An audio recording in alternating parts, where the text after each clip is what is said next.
Showtime in 60 seconds.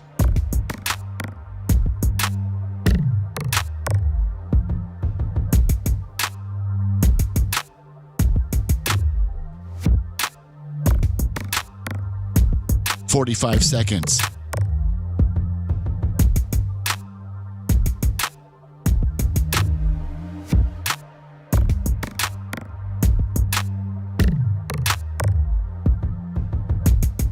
"30 seconds.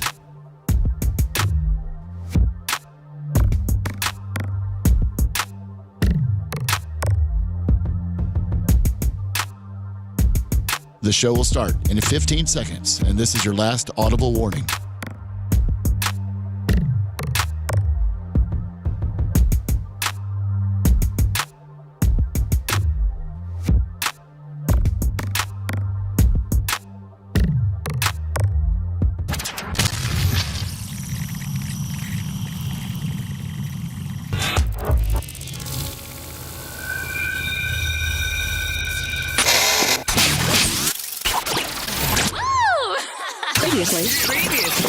Previously on the Bubba the Love Sponge Show. And by the way, let me just tell you this. It didn't have anything to do with me. Any three of the people in this picture, it didn't have anything to do with. Did it have to do with sex? Say. Yes. Was it a Diddy thing? No. It had something to do, it had a lot to do with sex, and it wasn't any of these three people. That's all I'm saying. And you were married at the time. And I was married at the time. You can't get in trouble for watching it. Was it one of those Dan Marino orgies that I hear about in Miami all the time? Wow. You're listening to the Bubba the Love Sponge Show. Broadcast rights for the Bubba the Love Sponge Show have been granted to this station by the Bubba Radio Network and is intended solely for the enjoyment of our listening audience. Any rebroadcast, retransmission, or other use of this production without the express written consent of the Bubba Radio Network is prohibited.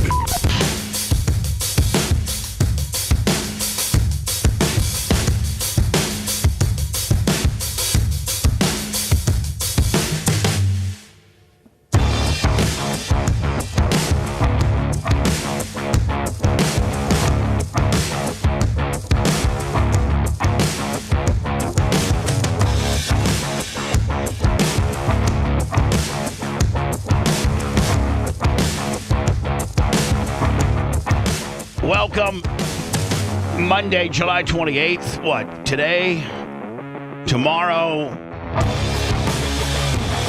Wednesday, is Wednesday or Thursday the end of the month? July 32nd. That's Thursday. Thursday's the 31st, correct?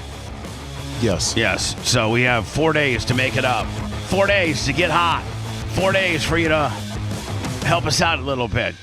It's been, I think naturally, July tends to be a little bit slower because people are traveling. And if those that have kids, I mean, if you just look at our very own, two people here on the show, Seth and Dr. Dan, both doing kid stuff for the summertime because. Shout out to Lummy's kid. Well, I mean, yes. Whose kid's doing stuff for the summertime, too? He's not just locked in the basement until fall. True. So they do more stuff than anyone I know. Lummy and his family. Oh my They're God. always doing stuff. It's like activists. You must hate your house. No, I think his wife tells him what they're doing, and I don't think there's a free moment for Lummy. There's not. Lummy, it's like, is there ever a time in your sheet, your daily sheet she gives you on what you need to do? Is there ever like a hour and 30-minute time where it says go ahead and sit on your favorite recliner? Make yourself a cocktail and watch the ball game? I had yesterday about 45 minutes to do that. Yeah. Oh, man. And even when you start doing that, then here comes the little Meanie Mac, and he rolls up in there, and he expects you to drop everything and play monster trucks. Well, he was actually going down for a nap, and I was outside in the 110-degree heat, so I was suffering. It was the hottest day on record in Tampa yesterday. That was my free time. I was actually outside yesterday. Outside. I didn't make it outside till about 12:30, because I slept in. Like, you wouldn't believe that I slept in. So I slept in. Isn't that nice when that happens every now and then? Oh. It's such a, I actually woke up. A rarity. I slept in. I peed. It was obviously Saturday night going into Sunday morning. So Saturday night I went to bed about midnight. Yeah, tell us about that pee. Oh, yeah. So I got up to pee. I got up to pee about like 7 o'clock. And I'm like, I have only one particular thing I want to get done today. And I can do that whenever. It's about a 35 or 40 minute thing I got to do outside. And so I woke up like at 7 o'clock. And I'm like, man, I'm just going to go back to bed, for like another hour or two. But I woke up and it was noon.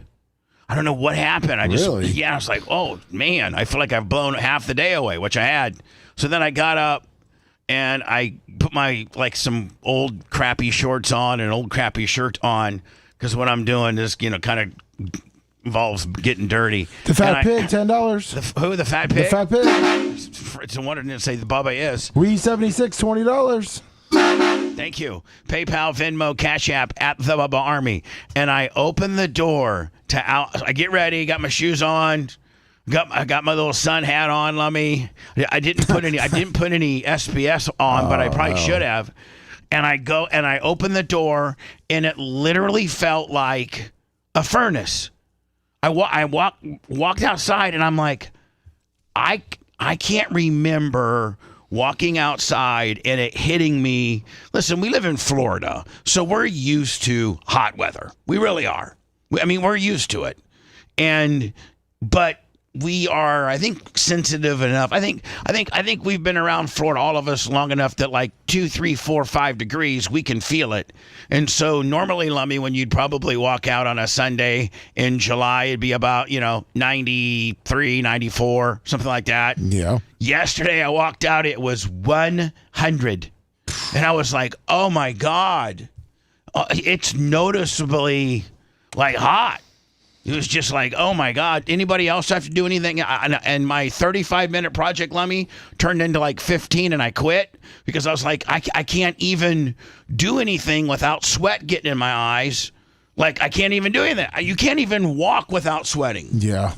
It hurt to lay out. Like laying out, like the sun literally hurt your skin. You felt like a baked potato wrapped in tinfoil underneath the broiler, right? Yeah, because I laid out and my tummy was burning. Dan, what a pimp! What a pimp! Is there anybody in this entire building that can Macho might have that said they lay out? Oh, I laid out all right. Oh yeah, how do you think I keep a tan like this? Yeah. Macho, is your tan natural or is it spray on? Mine's natural. Natural. So he's like Macho Man's naturally baked. That's his color. I think his ethnicity has him I think he's like Kurt or something. He's a brown boy? I think he's Panamanian or something. What the hell? It's Panamanian. Panamanian. Or Yugoslav or I'm sorry. Wait, they're close. I thought he was Bosnian or something. I think he's like Kosovo or something the Bosnians are giant. Macho Man, what are you? You're something. I sense Hungarian. Are you Hungarian? Are you? Yeah, I'm a freak of nature. No, but what's You're a freak of nature. What is your nationality? Hungarian, mostly. Okay, and Hungarians, I think, are naturally a little more brown than us white boys from Indiana. I think. I thought Hungarians were pretty fair, like Austria, Hungary. Yeah, I don't look like the typical Hungarian. Oh. I might have been mixed in with some Mongolian or something. I think you look like. Yeah, you're a little Mongoloid. You're a solid Mongolian. It's from all that mud he rubs on himself at the EDM festivals. Today, this comes from Paul Delgado, our local meteorologist from Fox. There it is. Today is the hottest day you've ever experienced in Tampa. 100 degrees for the first time on record in Tampa. Records go back to 1890. Tampa broke an all-time high-temperature record today, 100 degrees. The old record was 99, set in 2020. Now is this going to make all the global warmers just go absolutely insane with, global warming? Are they going to do all that? Probably. I mean, it was the hottest day ever. I know, but it's just 1 degree. Yeah, but you got to factor in all the construction and all the blacktop everywhere and all the new housing and all the apartments they're building. That's causing the heat to stay hotter on the ground. And you also have to figure up, man, Lummy, it'd be a good time to own an air conditioning. Sure would I mean, be. because you cannot. I mean, I don't think you can just open the windows up and have that little ceiling fan. No way. I just don't. Because you know why? Do you know why? Because it's pushing 100-degree air on you. Exactly. Right? It's There's like a hot lion breathing on you. Right. It's exactly. So, yeah. But, I'm sure they had really good thermometers 500 years ago so they can compare fairly. Yeah. So anyway, for those, Let's fudge some more, $50. let's fudge some whores. $50. Thank you. We need the money. Lummy, did you see I was on Inside Edition Friday? Yes. I was on Inside Edition Friday. I'm going to be on Pierce Morgan.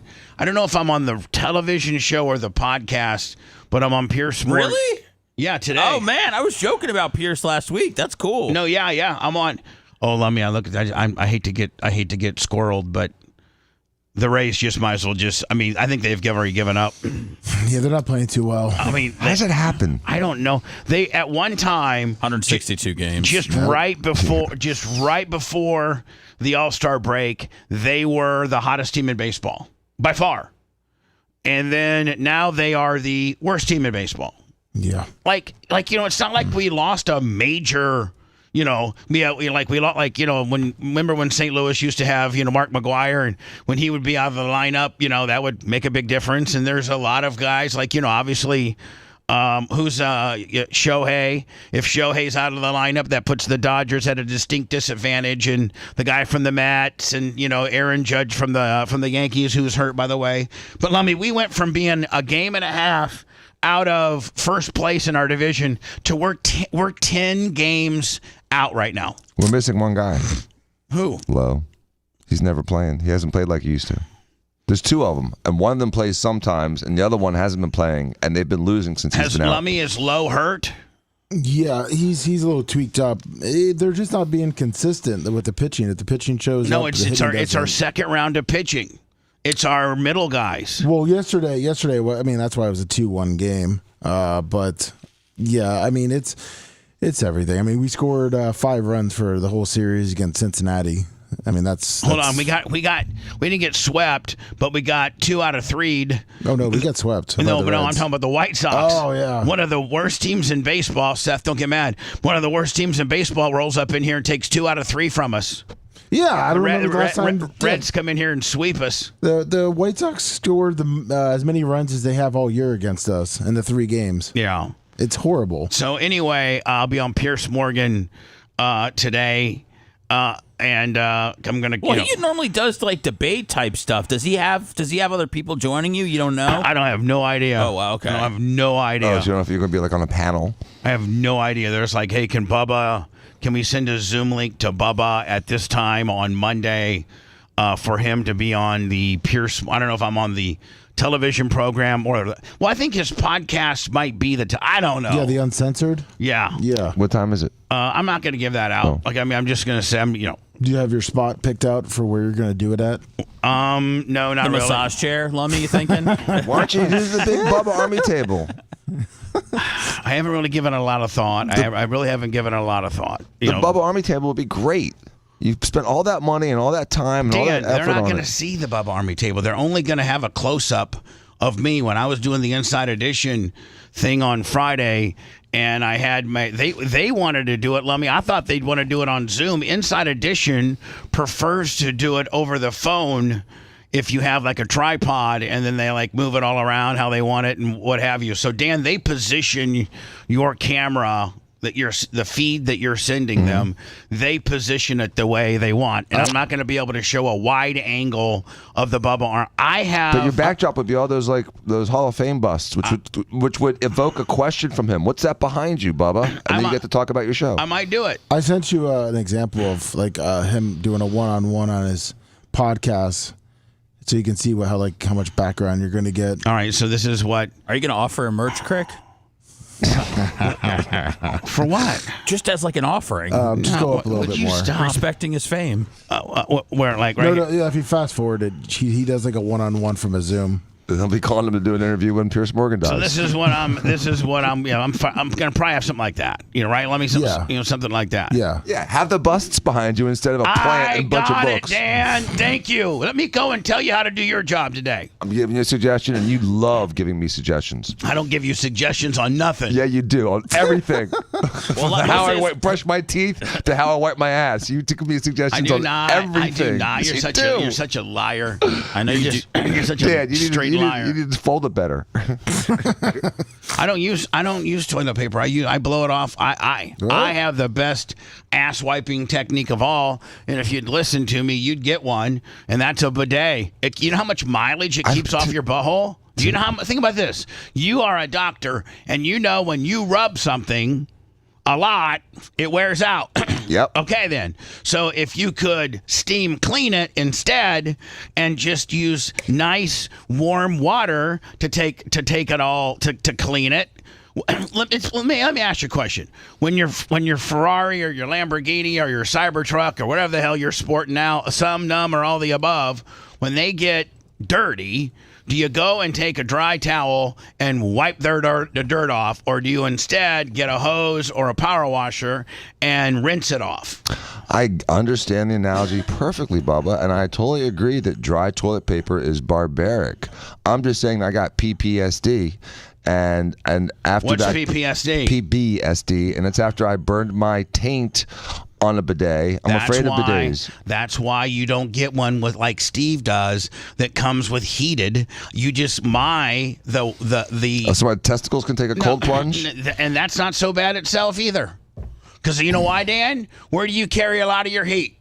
Balls. Okay, then. And is it bad to have cooler balls? No, actually, they're supposed to be 2 degrees less. Oh, thank you. It so makes you're better eating sperm. you're eating your own logic. Yeah. So here's the deal: you get one of these things that I have called a Tushy. It's $99. It does not come with the heating element. Instead, it just uses the water that comes out of your natural water that comes out of your faucet, the cold part. And quite frankly, the cold water on your butthole and balls feel nice. I mean, we're not living in Alaska right now. We have the furnace on and it's 32 below outside, and and the water. Listen, the water that comes out of our faucets, city water or well water, is usually the temperature of the ground. Which Correct. has been pretty warm. Like tap water has been warm lately. But it's not warm enough to burn you. No. Okay, then. So, like, right now would be the warmest that my bidet would ever be, and it still feels nice on your butthole. It never goes between your legs into your face or anything like that. No, you it's like anything. His face. It's like anything. You got a sweet spot on it. This is what you do.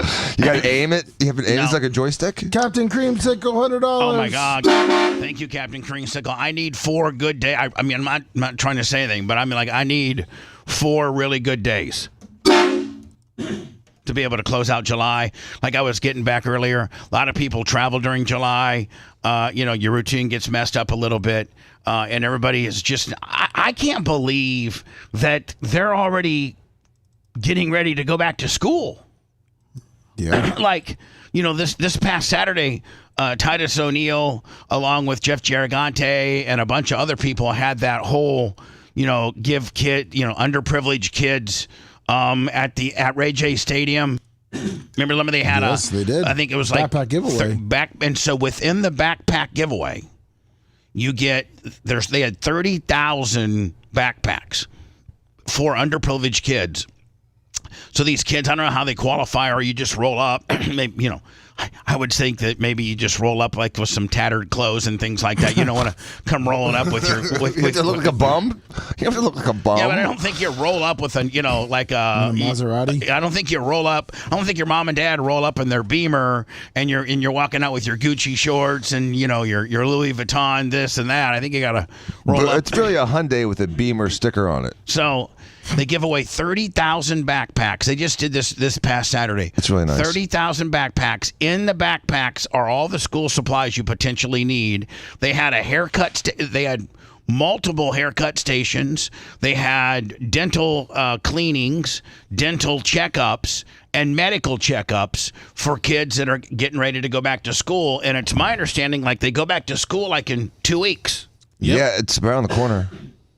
Like the second week of August. Man, back in the day, man, we used to go back to school usually after Labor Day.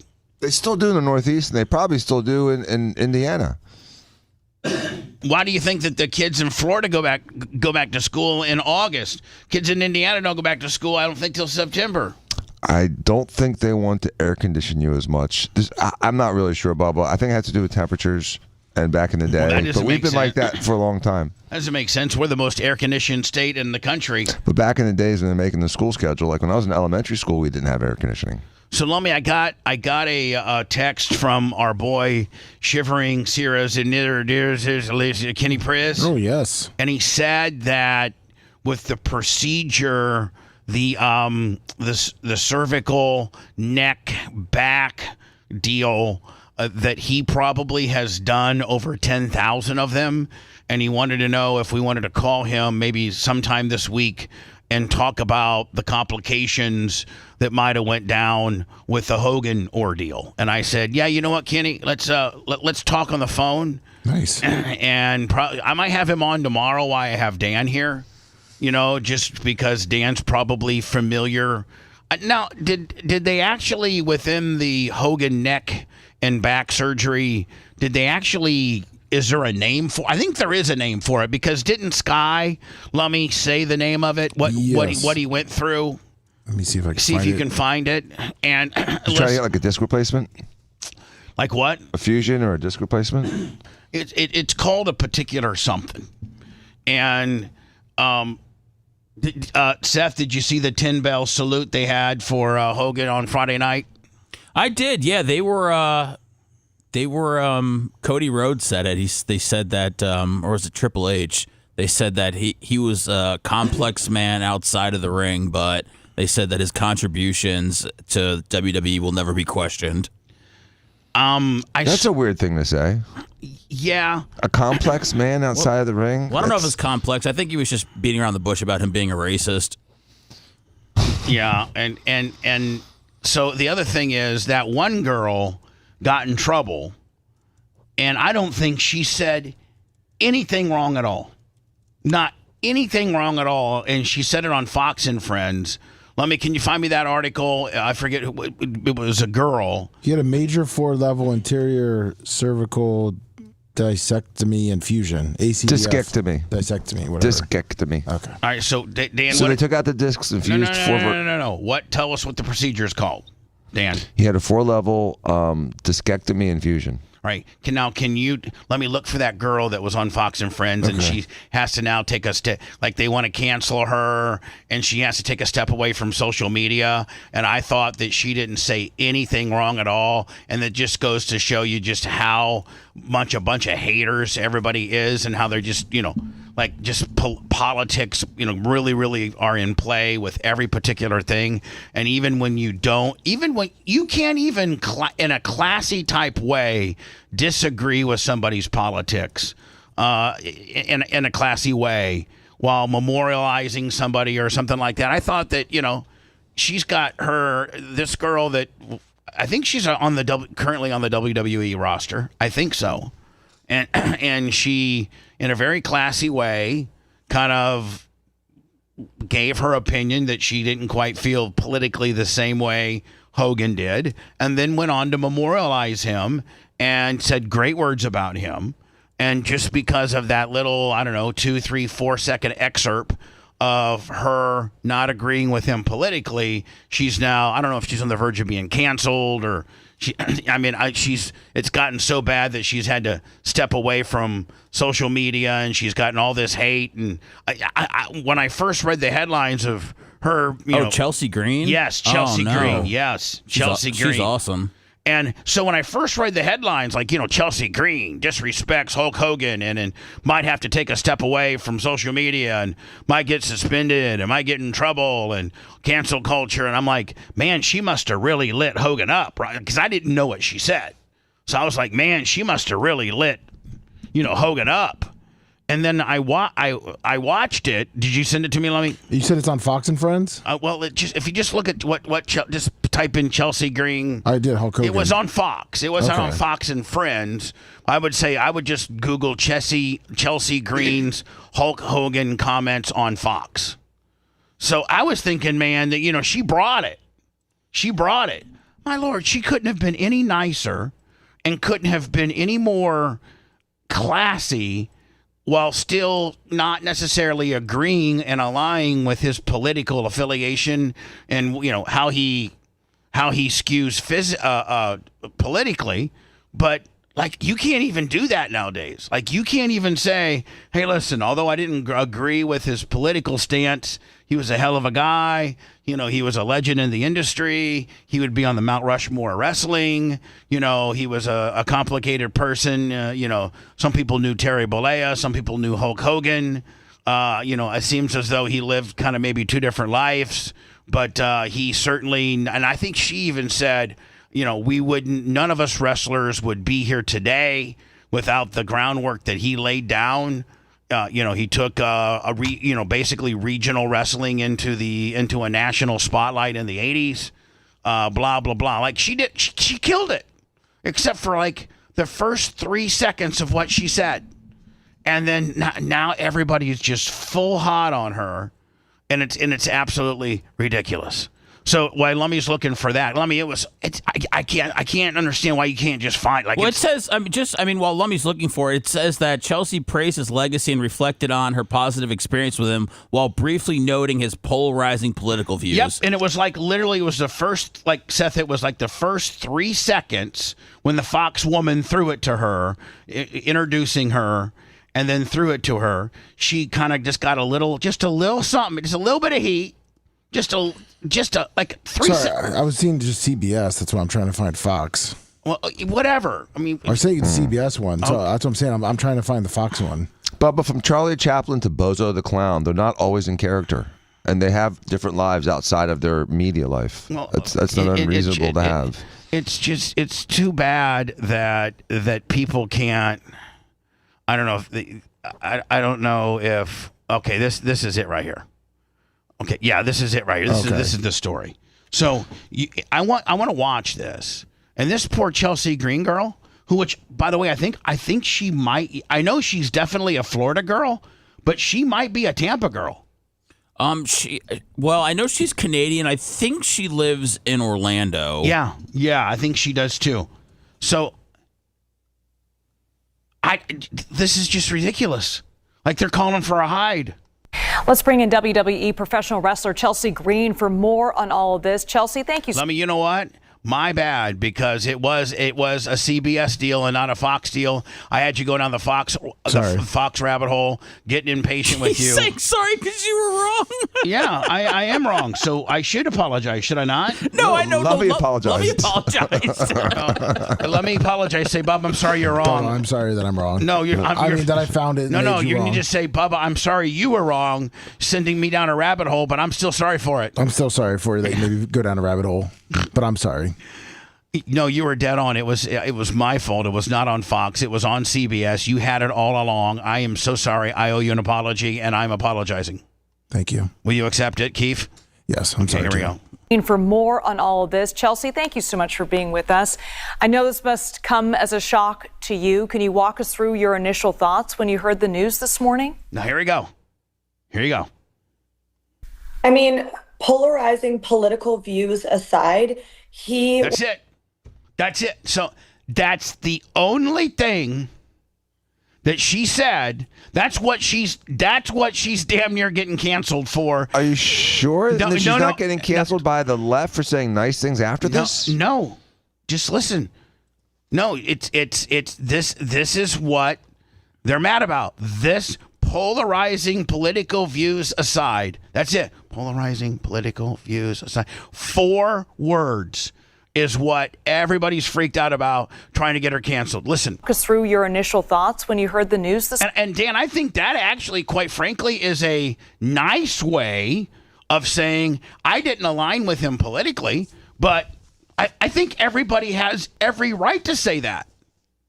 We don't have to all agree on politics, and there's a nice way you can say, you can say, other than being the MAGA D sucking stupid, this is about as nice and classily as you can say that you didn't necessarily align with him politically. Like this morning. I mean, polarizing political views aside, he was an absolute icon. And if it weren't for Hulk Hogan, there are many of us in the wrestling industry that would absolutely not be here. He inspired a massive generation. So it's a loss that we are feeling deeply in the wrestling community. I can only imagine. Chelsea, you just announced. So I just want to watch, let everybody see the entire interview. Dan, I want you to look the entire interview. Seth, you as well. And what's the big deal? Ultimate Edition figures to be released with Hulk Hogan at Comic-Con today. How did Hogan shape your career professionally, and what was your relationship with him? Well, he showed up to Raw and SmackDown with an energy that truly was unmatched. And we actually just saw him at the Netflix premiere of Raw in January. He was Again, that didn't go so swell from him. She could have thrown in a little something there. When his last appearance on Netflix in January, it didn't go so swell, because I think we would all agree, if you're going to be honest, it didn't go so swell. It certainly didn't go probably the way Terry wanted it to go. And it probably didn't go the way that, that Netflix and or WWE wanted it to go. But she's very classy about that. Alive, very well. I'm seeing a different. She looks like she's getting heat because she talked positive about. Told Hogan. you, Bubba. See, she said he's a nice guy, and they're mad about that. Yeah, they're saying that she shouldn't have propped up a racist. So you cannot be nice. Be nice. Yeah. You can't be nice. You can't be nice to a dead guy. You can't be nice to a dead guy. Nope. You can't. Now, and hold on. Didn't he? She got her little heat in there at the beginning in a very classy way.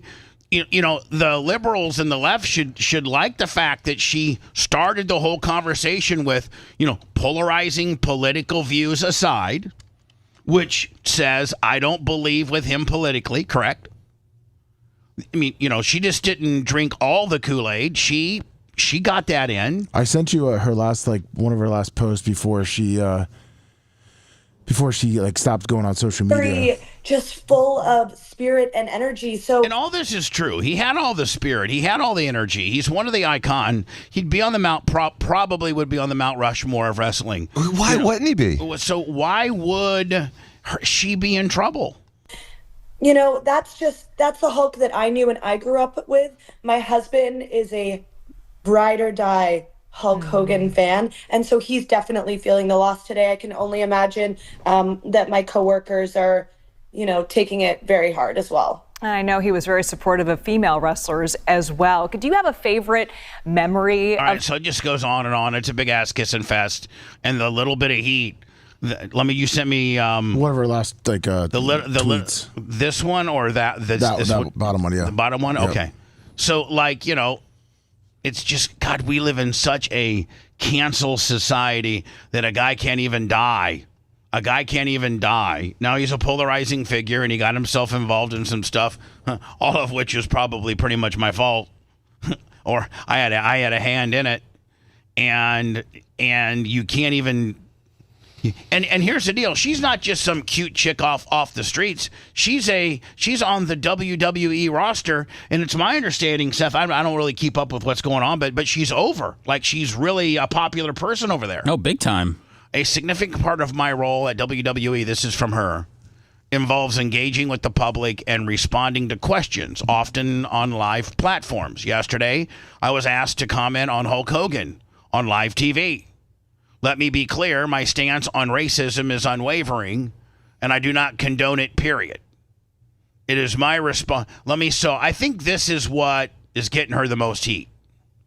Because is she defending her appearance, or is she doubling down on saying, I should have said this as well? No, she's saying that pretty much she was trying to defend herself for her appearance. If my response or tweet seemed dismissive of real concerns. I sincerely apologize. That was never my intention. I tried to acknowledge a death respectfully, even though the legacy is complicated. I'm learning one day at a time and will continue to learn. So, like, that even seems like it's pretty classily done, right? Like, to me, I don't know. She didn't do anything wrong. She didn't do anything wrong. You don't have to look at it. There's nothing here at all. She's going to be back on TV tonight. She's going to be at SummerSlam. There's nothing she did here at all. I think there's obviously going to be a million different stories, coming off the Hulk Hogan death, and anything they can find that involves, a good-looking girl, I think they'll throw to the front of the headlines. Brooke Hogan has 100% tried to stay out of all of this. She has. And they just can't, the news media just can't help but drag her in it. Like she doesn't want anything to do with any of this. Especially after Linda's latest, this all kind of started with Linda flipping out. That's true. And, like Linda flipping out after. Dan, did you ever see that flip out? And I went on later to figure out that, all those bruises, and maybe you can tell me, were from Botox. All these bruises on her chin and everything. Let me see if you can find me the Linda Hogan flip out, because I want to play it for Dan. And Dan, like, why would you have, do people get Botox in their chin? Yes, some people do, yes. Okay, what? It helps with the wrinkles of the chin. Oh, but okay. But if you do it wrong, then you slobber every time you take a drink. Oh, okay. So I don't like doing that stuff around the mouth. Yeah. I mean, It's sketchy. So will you find that for me and we come back with it? I sent it to you. And you did already? Yeah. Okay, fantastic. And then, are you looking for my timeline? Yes, I'm still looking for that. And also, I don't know if you've seen, there's a lot of AI Brooke Hogan over the weekend, too. What do you mean? People just making her say certain words since she's not out there. I'll send you a couple different examples. All right. You're listening to the Bubba the Love Sponge Show. If you want 24/7 on-demand Bubba and the crew, go to BubbaArmyHQ.com. The Bubba the Love Sponge Show will be back after this.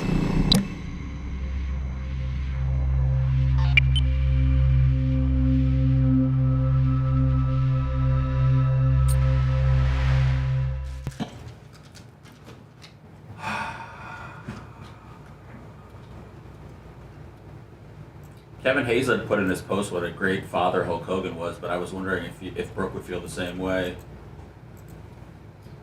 What's up? Troy Nelson, baby.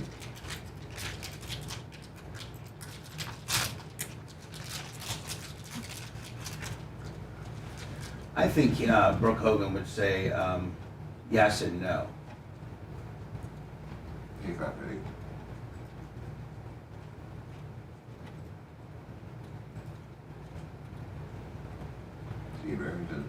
I sent you one of the Brooke one.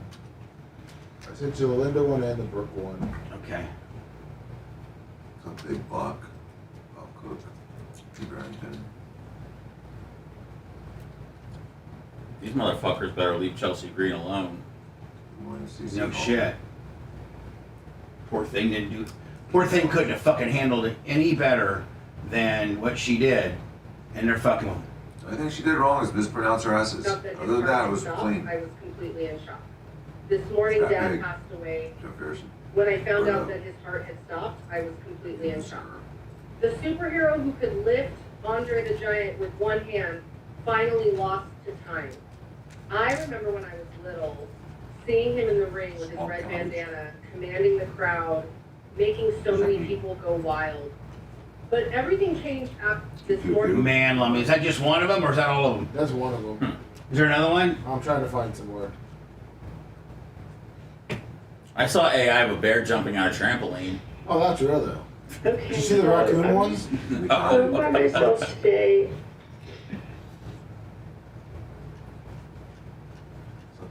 Oh fuck, man! You gotta put a warning up before that goes on the screen. This one? Yeah. I mean, God. when was I think that was this? March 27th. March Or, 27th. End of March. Okay. Oh, those look like Botox shots. Yeah, boy, she is fucking late. Yeah. Jeez.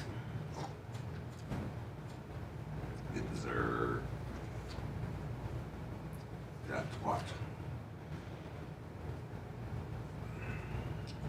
Beach metal.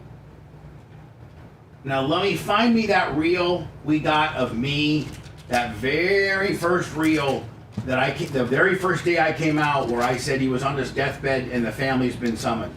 Okay. Okay, and that was what, June 18th? 2 months ago. June what? Month and a half. It was June 18th. Yeah. Was the lead singer of Air Supply a boy or a girl? Boy. They found 60 kids in Tampa. What's up, it? Hey, Andy. They found 60 kids in Tampa getting trafficked. That was a while ago. That was. That was at like a hotel or something. Jesus Christ, right underneath their noses. People that do that shit should be like fucking drawn and quartered. Should cook their entrails downtown. Roast marshmallows off. With their lips.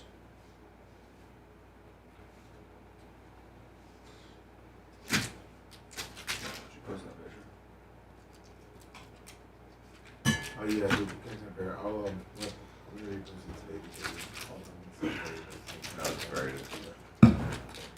so I took it off just so I was gonna put it back up, tag it all right because it was getting lost. Like when that center kind of got it. It's like that center right before 9/11. Yeah, exactly. Condon or whatever his name was. I can't play Hulk. Where did you go anymore? We got striked on it. Yeah. Fortunately.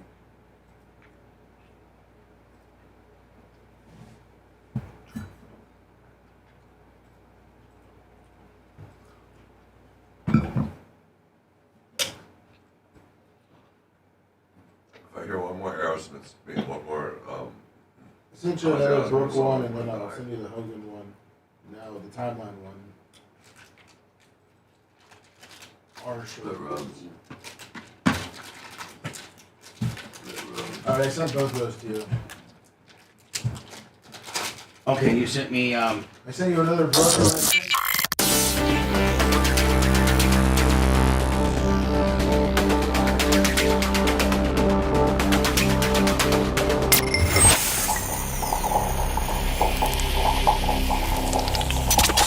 Broadcasting live from the Aquabeto studio. Aquabeto.com/Bubba. It's the Bubba the Love Sponge Show.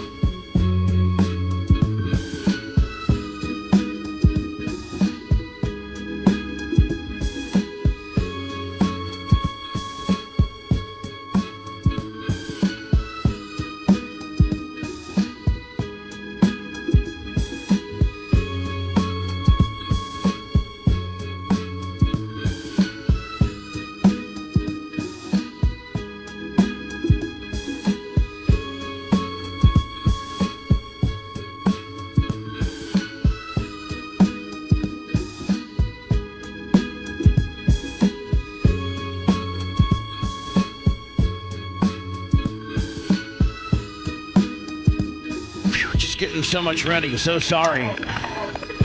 It's like somebody hitting a bong there, doesn't it? Let me thank you for finding me this stuff. No problem. I mean, what's the date on this? June. It should be June 18th. June 18th. Yeah. And Hogan goes on to die, what, July 23rd, 24th? 24th. So, a month and what, 5 days? What is that, Dan? 6 weeks? 5 weeks? Yeah, 5 weeks or so. 5 weeks.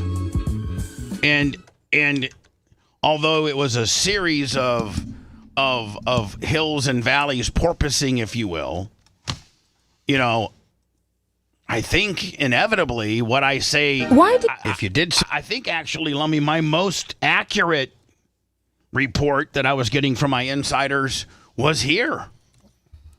You know, because, I mean, I think after, Dan, this was immediately after his procedure or thereabout.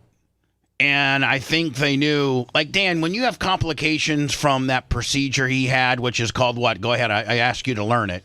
He had a 4-level discectomy infusion, cervical. And if you have, what are complications that can happen? First of all, Dan, what does that entail?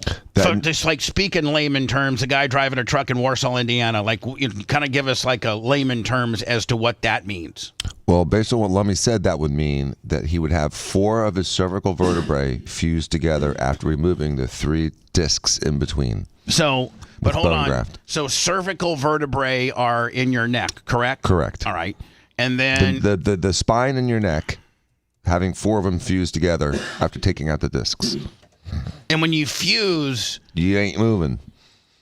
And so in that procedure, is there what complications can go wrong? Obviously, that's what happened here. We lost Hogan from complications of this procedure. What, from the top to the bottom, what can go wrong here?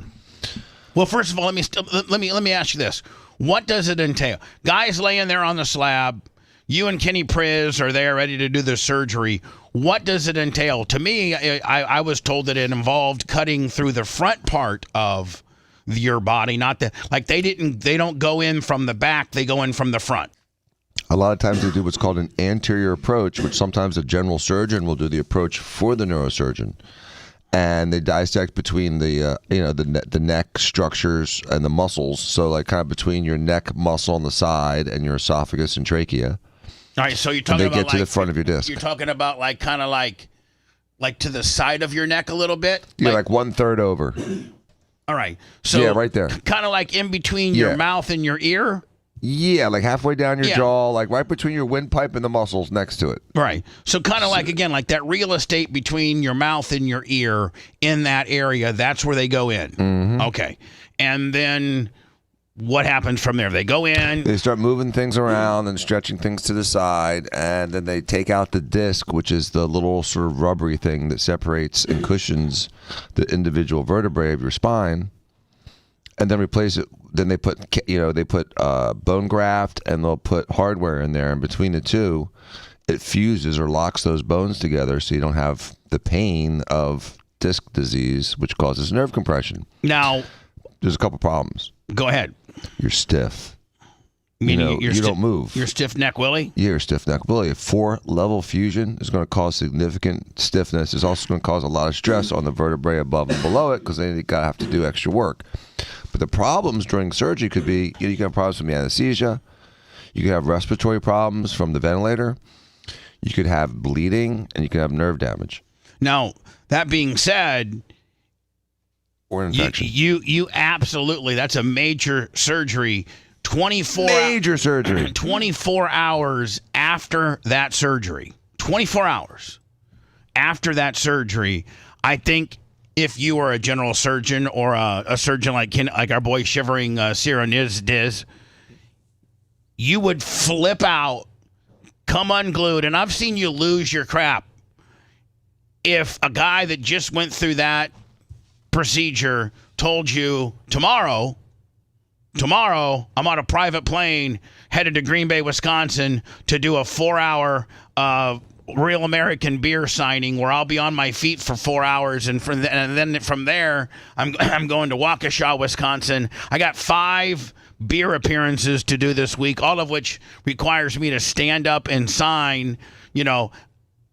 I've been told, because again I've got some inside sources, that he was told by his doctors that he needed to be bed rest.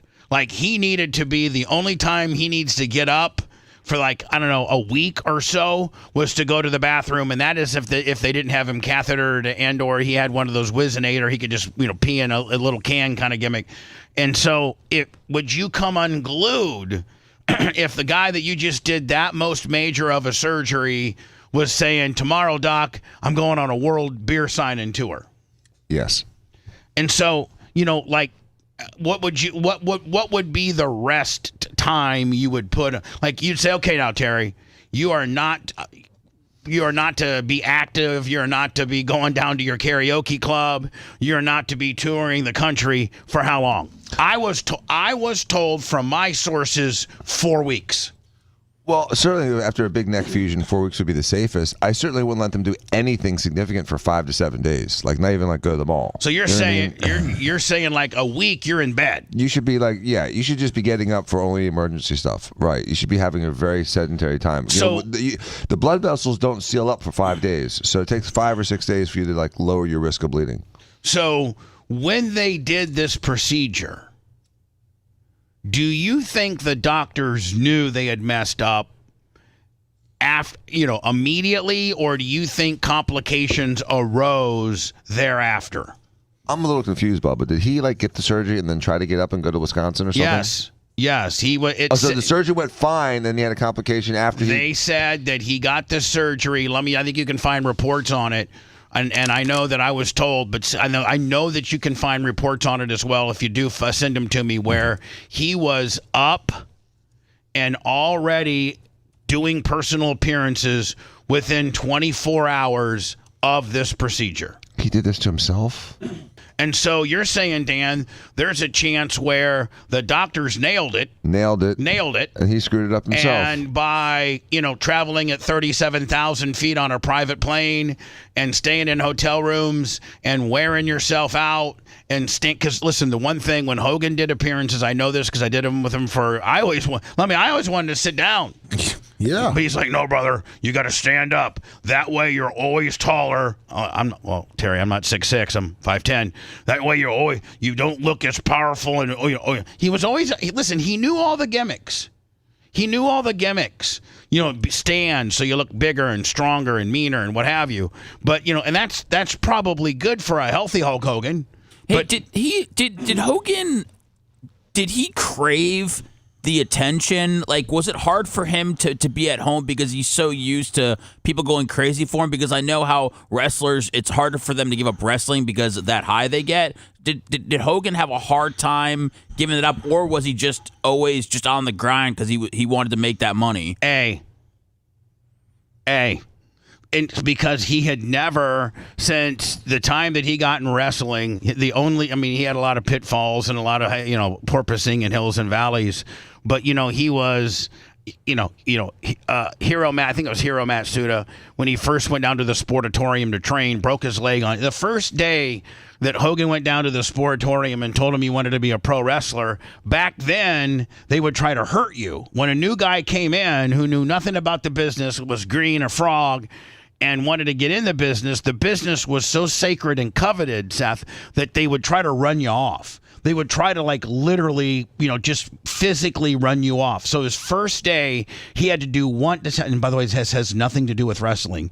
He had to do 100 up downs, where you go inside the mat, where you're on your feet, you hit your stomach, you roll around your back, and then you get back up to your feet.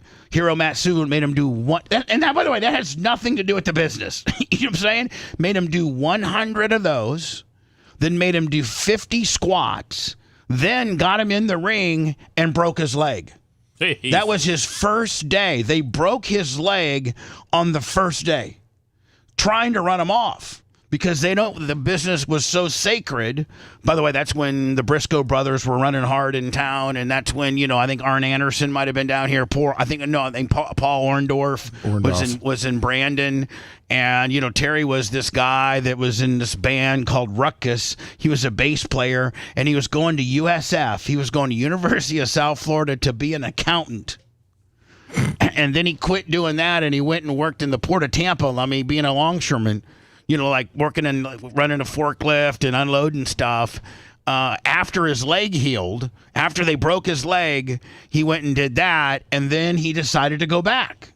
So he went back to the Sportatorium, and they're like, okay, well, if the guy comes back after us breaking his leg, and they knew he had the size, and so they, at that point, then started training him. So Seth, he loved the business, but he also loved being in the spotlight. And his biggest weakness was being alone. He hated being alone. So, like when him and Linda were going through their divorce and the kids would be in L.A. or Miami or whatever, sometimes he would just come over to my place and go upstairs and spend the night just because he didn't want, and he'd wake up in the morning. I'd already be gone, but I'd see his car in the driveway, and he'd get up and have breakfast with the kids, or that's when I had a gym there and train. So, he had a key to my place, and he hated being alone. Did he admit that, or you could just No, see? he admitted. Oh, okay. And Sundays were, for some reason, the worst for him. I sent you the article for May 15th. The article about his neck surgery. Oh, okay. How he's bounced back up. All right, here we go. This is from TMZ. There we go. Boom. Maybe this Dan will lie some more. Hogan undergoes neck surgery, but I'm all good, brother. It says Hulk Hogan just underwent neck surgery, and this is from May 15th. May 15th. So, this statement right here, Lummy, this is from what? June 18th? Yeah. So Dan, a month later. So Lummy, I'm sorry, Dan, in 1 month, he had, went from having surgery right here, 1 month, went from having surgery to information getting back to me. I was the first to report it, that he's not doing good. And the family has been, I still stand by my words. I'll play him again. And the family has been called. He's in the hospital. I don't think you have to play. I think you proved to be a legitimate source. But all in 1 month. Like all in 1 month. But do we have a reliable, actual evidence of him doing an appearance between May 18th and June 18th? Yeah. If you do this he's normal somewhere? In this article, there's a video of him talking about Hulk Hogan just underwent neck surgery, but TMZ Sports has learned that he's already up and running wild. Boy, this doesn't age well at all, does it, Dan? As far as, this is probably what killed him. This right here killed him. This right here killed him. Not staying in bed. By the way, and non-compliance. Listen, Dan, this was a 1 month period from, when's this date? When's this, Lummy? May 15th. May 15th to June 18th is just a little over a month. And month and 4 days. This is what killed him. A rep for the wrestling legend tells us that Hulk required a little fusion procedure. Now, Dan, what's the procedure called again? A 4-level discectomy with fusion. Isn't that a huge one? Far, far more than, hold on, and may I quote, a little fusion procedure. Yeah, it's a massive 4-level fusion. It's about as big as you get. A rep for the wrestling legend tells us that Hulk required a 4 fusion procedure on Wednesday, an effort to make him feel a little bit better. The 71-year-old required little recovery time and was back to work on Thursday, and the rep says, quick turnaround. I don't know who this rep is, but this rep better never ever this rep needs to be fired for being a rep. Yeah. Right? Yep. Going under the knife, of course, is nothing new from WWE Hall of Famer.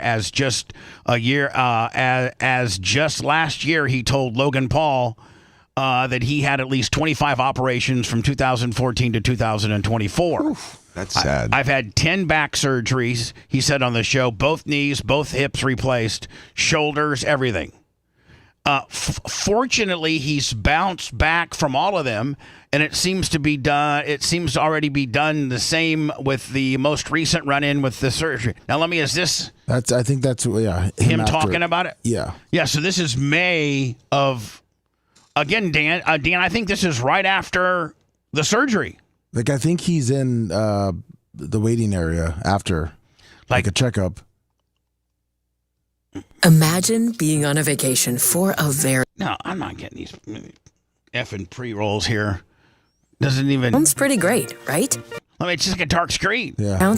You can stay long. It's great news for Hulk and fans as he's expected to have a busy summer getting ready to kick off his new wrestling league.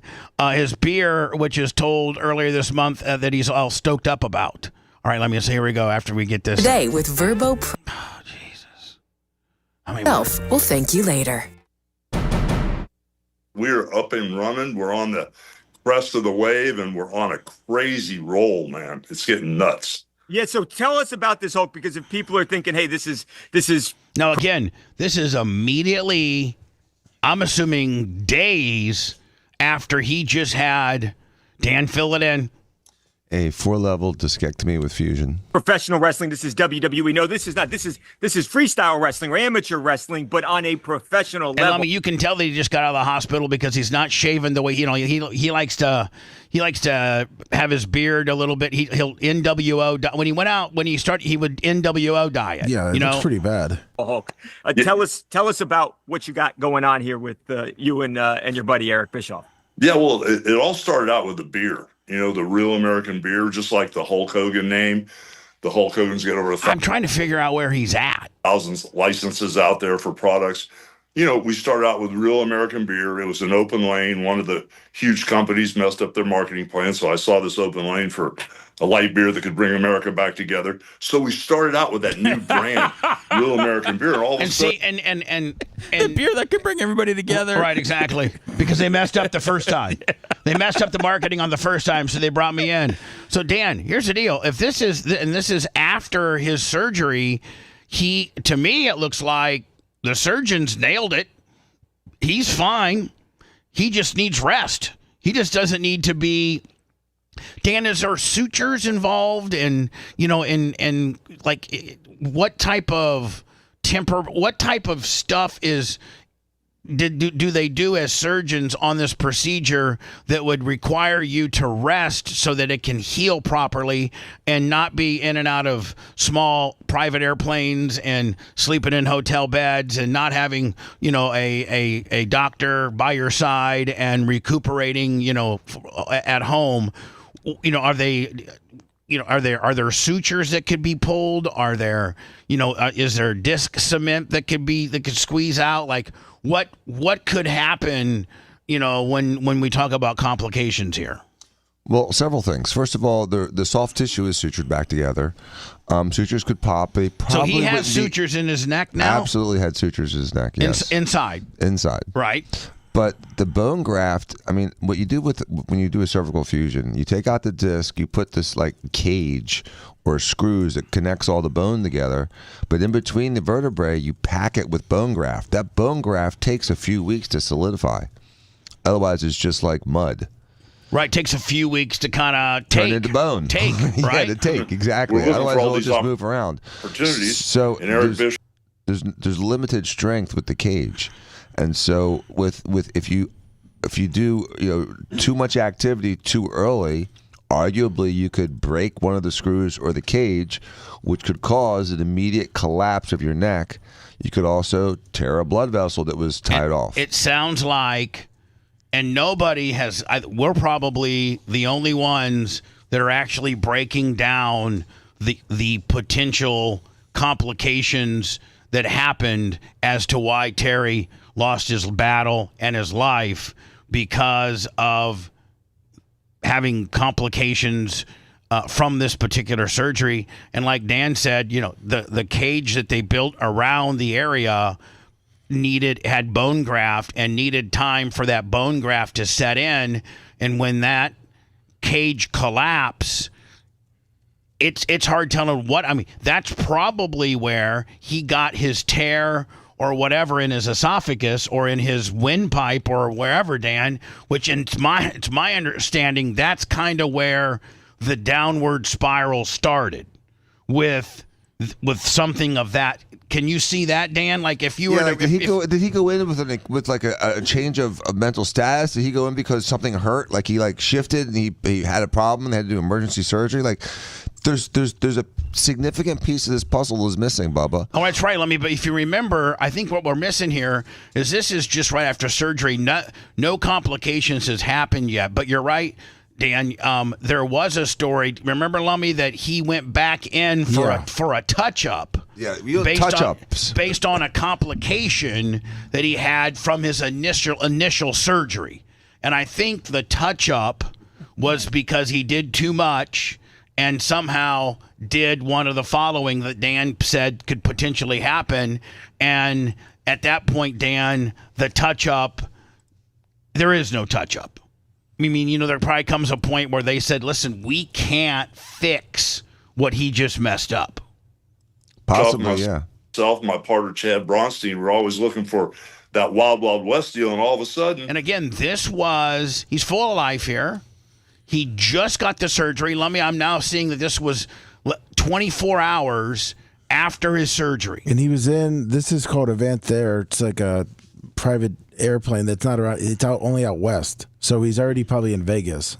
Yeah, so he's already in Vegas one day after. We're talking about TV and the industry and stuff, and I'm noticing the reality TV and the scripted stuff isn't popping and cracking like it used to be, but live sports is really taking over. The new volleyball league, Shaun White, the snowboard league, Left Lane was backing those guys. Now they're behind us. And all of a sudden, since wrestling at its core is what I'm all about. All right, so that shows you that immediately after surgery, he's already in a private plane out west in Las Vegas promoting his new wrestling league, his new beer. This is what I said on June 18th, a month and 3 or 4 days after what we just watched. It had already gotten to this point. Some sniffing around, you might find him at a hospital near you, and it's not good. I got some pretty reliable information last. So, Dan, if you really, really overdid it on this surgery, which is called a what? Well, I'm just going to be throwing it to you all the time because you're the only one that can say it correctly. A 4-level cervical fusion with discectomy. Lummy, I just sent you a picture that you can maybe send to Bubba of what the hardware would look like after this kind of fusion. Let me know when you have it. Okay. And Dan, 5 weeks after overdoing it, he broke something. You're in this state.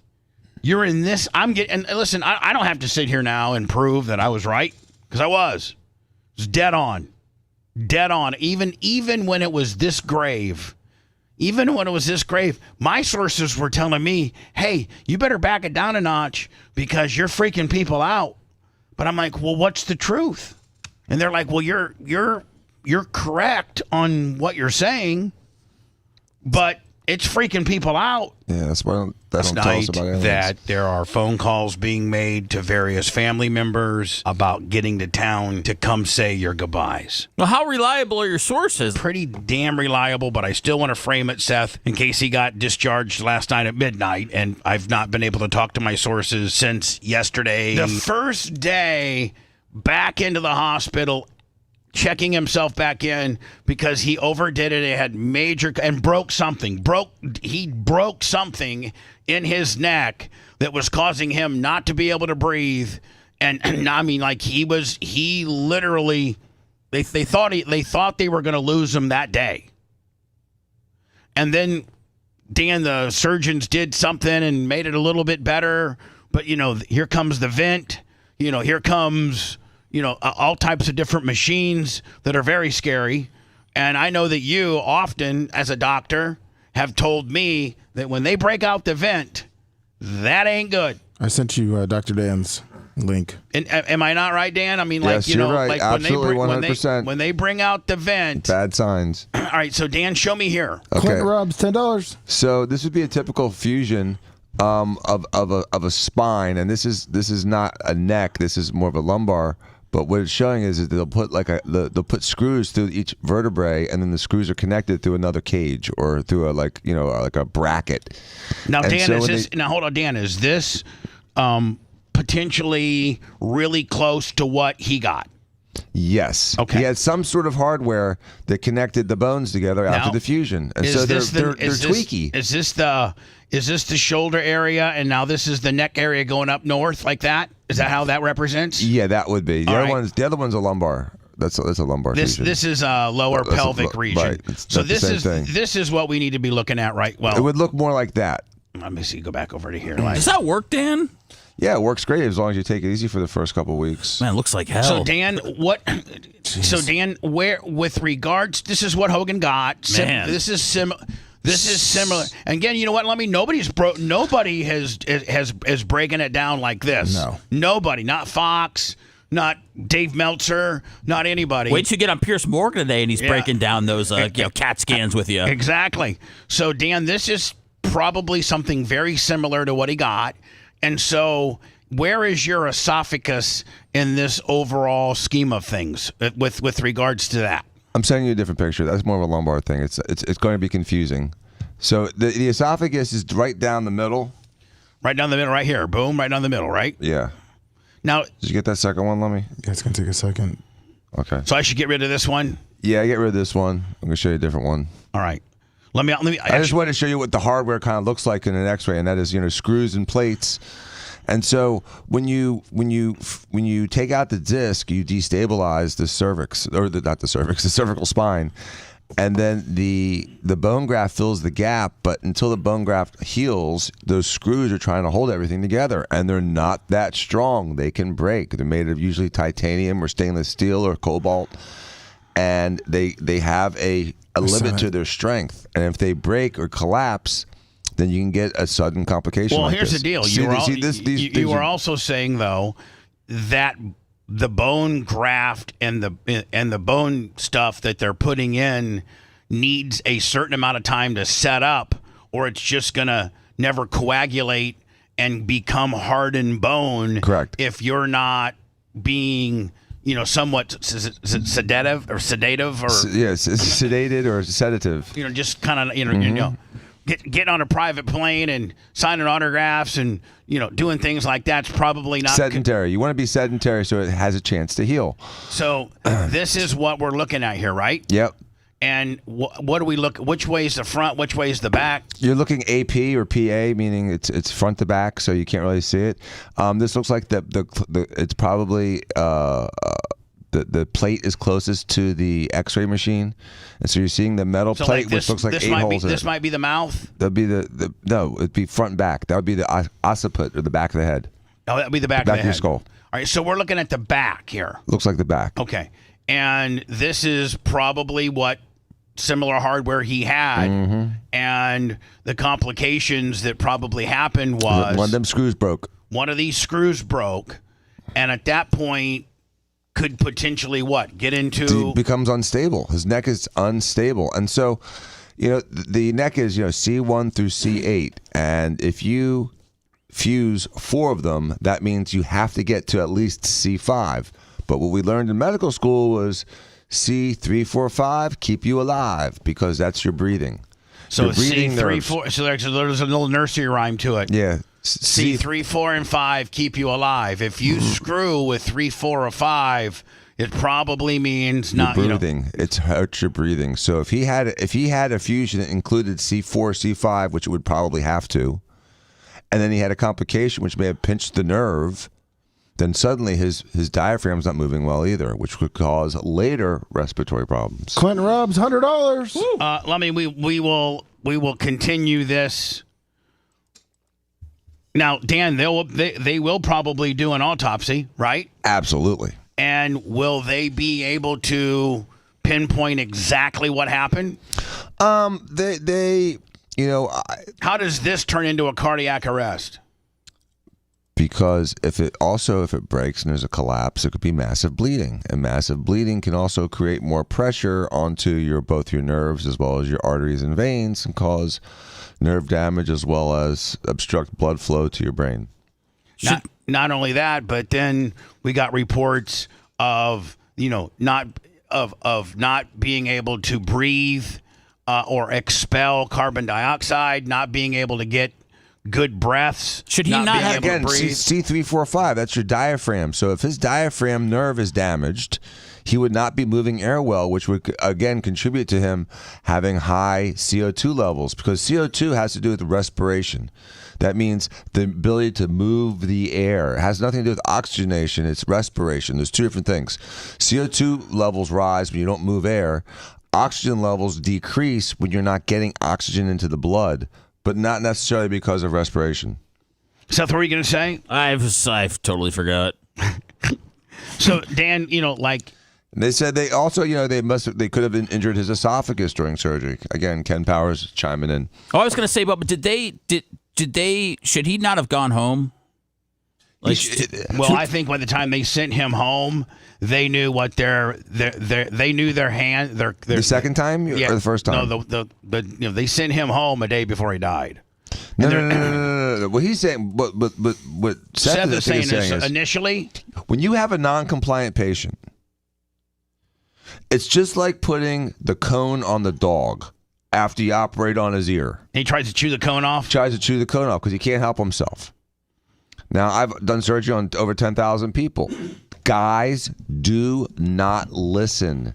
They are the most non-compliant of the two sexes. Guys don't listen, especially powerful, rich, successful guys. Don't listen. Who have investors that are saying, you need to get your ass out to Vegas because we got a big high spot going on. And you're like, well, you know what? I'm actually feeling pretty damn good. They have zero respect for a doctor's orders. And I see it weekly in my practice. And Hogan was one of those guys that had absolutely no respect for the doctor's order saying, take it easy. You need to be done. So what you do in those situations is you admit him and make him stay in the hospital. So Seth's right. Like, would have, if the doctors would have admitted him and said, listen, you're not getting out for 7 days, buddy. Mm-hmm. We're going to be able to watch this for 7 days, watch the bone graft start fusing together and things like that. Do you have a timeline between the first surgery, his discharge, and then like when he bounced back? I think it's relatively soon to when I first got on June 18th. I think he was back. What day is June 18th? I figured it was a Wednesday. It was a Wednesday. It's my understanding from my sources, Dan, that he went in on Monday for the complication surgery.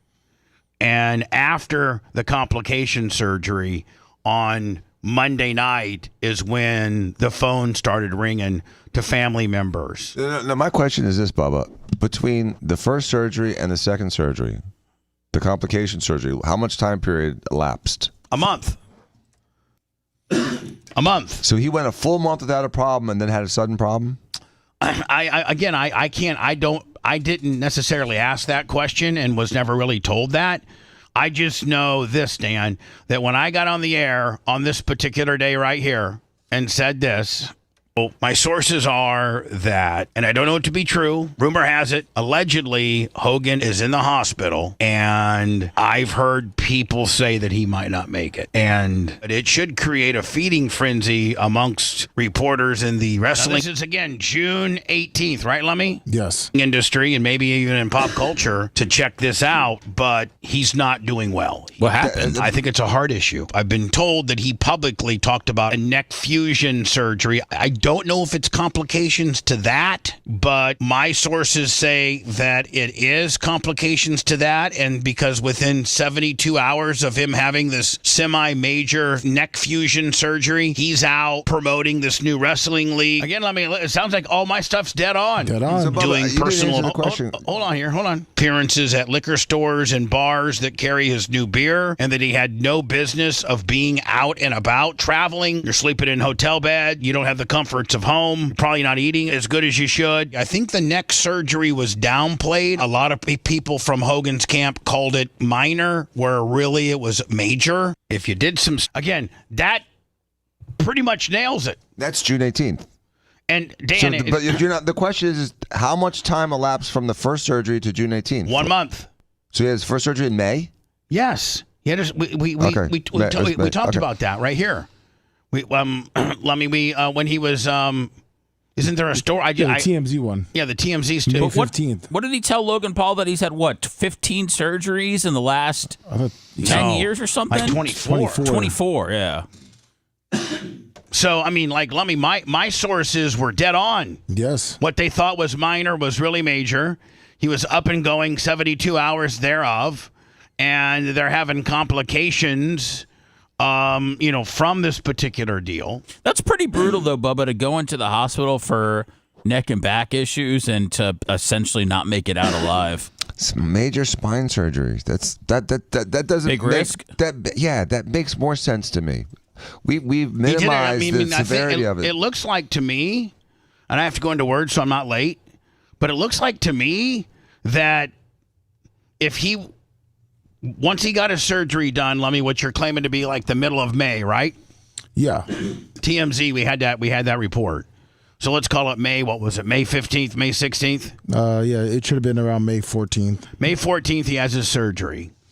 72 hours thereafter, he's already on a plane screwing around. He feels that good, and that the doctors probably nailed it that well.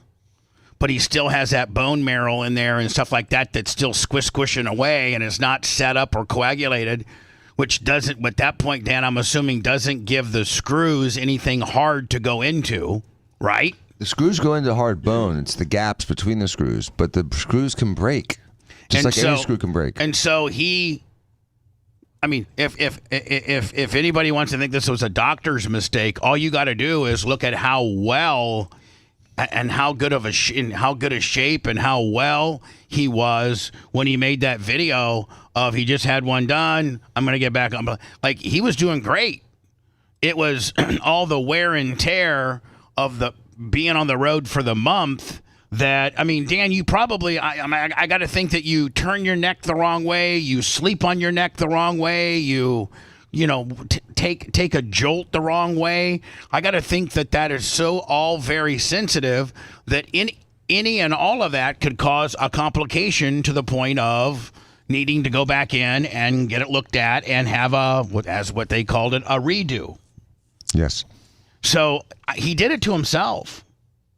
And I mean, right? Sounds like you overdid it. Because, Lummy, the footage we got when it was first done, he looked like $1 million. He sure did.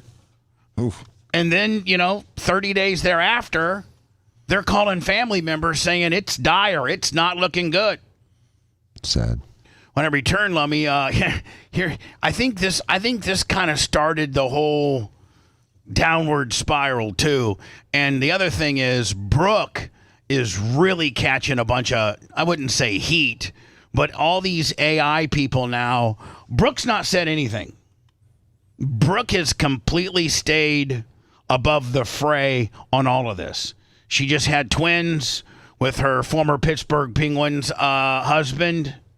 I think they live in Nashville. Well, she's had a rocky relationship since her father refused to show up to her wedding, right? Yeah. Her father refused to walk her down the aisle. And the it is. That's why when they praise the wedding was in Orlando, Seth. Like, it wasn't in Nashville. It was in Orlando. That's why when they praise Hogan, they mostly give him props for what he did for the wrestling business and not what he did necessarily for his family or the community. Never saw his twin daughters. I mean, I'm sorry, never met his grandkids. Never met his grandkids, I think it's the baby, the girl baby is called Molly. And Brooke and her husband named it, her middle name is Jean, after Hogan's middle name. Molly Jean is her name. Wow, so Hogan doesn't know best. He's a fool to have let that happen in his life. Yep. And and the husband, I've been told, reached out to him and several times and said, "Can you please come and see your grandkids? Can you please come and walk your daughter down the aisle?"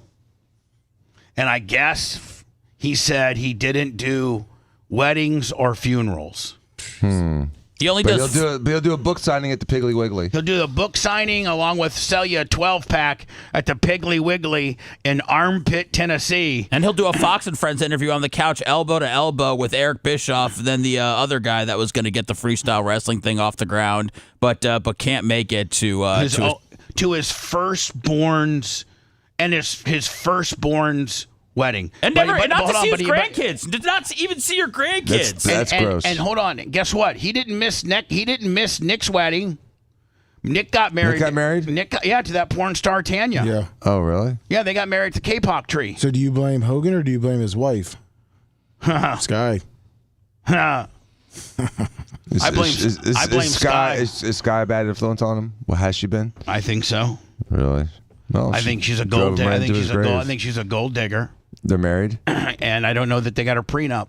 Oh, man. Yeah, this is going to get bad. So, Nick, good job, This is going to get bad. This is going to get bad.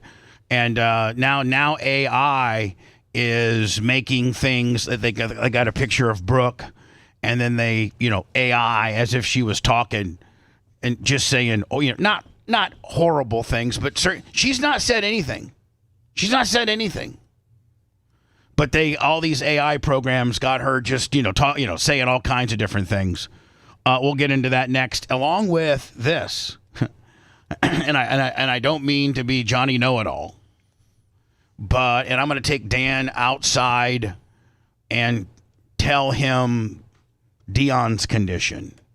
But as you know, maybe my luck has changed a little bit in the fact that I got some scoops on a few things that, I wouldn't say made me relevant again, but certainly got me some not decent press, but at least reinvented the world that I haven't died and that I'm still alive and still doing a show with a fairly large following. We're going to hit 200,000. You and Gary Cantrell are to be commended, along with Mach and Seth. Because all of you guys chip in, whether it's the Instagram account or whether it's the Facebook account or the YouTube account. But we're going to hit 200. And I mean, that's a pretty damn good number. We're going to hit 200,000 on Facebook here probably in the next few days. Hogan would have wanted us to have one last rub on Facebook. I think Hogan, if he could have willed me anything, Seth, is give me one last run. Yeah, no cash, just to 10,000 new Facebook followers. Yeah, no cash, just a little run, and use his death as a little rub. Do you think he gave his money to those people in Clearwater? Those people in Clearwater have a name, Dan. I know you're afraid of them, as we all are. If you love that segment, then check out BubbaArmyHQ.com and do a deep dive on past shows. The Bubba the Love Sponge Show will be right back.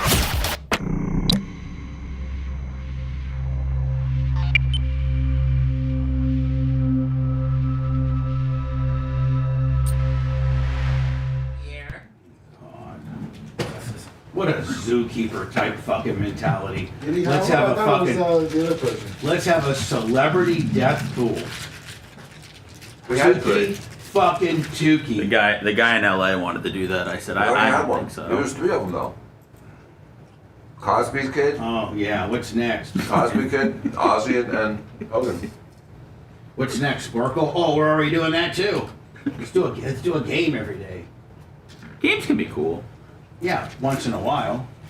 But not every fucking day. Tuesday. Okay, Phil Collins is in the hospital for surgery, not hospice. He's not hospice, guys. Until Bubba says otherwise, Phil Collins is alive. Motherfuckers. Trying to kill Phil Collins. Well, I guess, dude, did you see the video that WWE put up and they left out Brooke? Where they put Nick in there? No. I sent you the video. It's 5 minutes. It's pretty long, but 5:43, 5:42 is when. Tell me when I come back. Okay. I gotta talk to the doctor. No problem. First of all, one. Get water.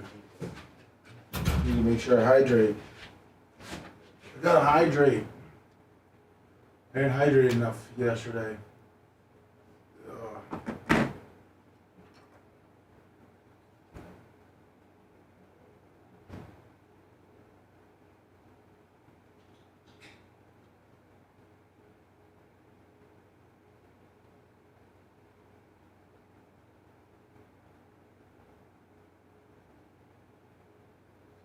Oh, what's up, John Kostika? What's up, Clint Robs? What's up, Veteran Wars? Airtight Ski Pole, Cable Dog. What's up?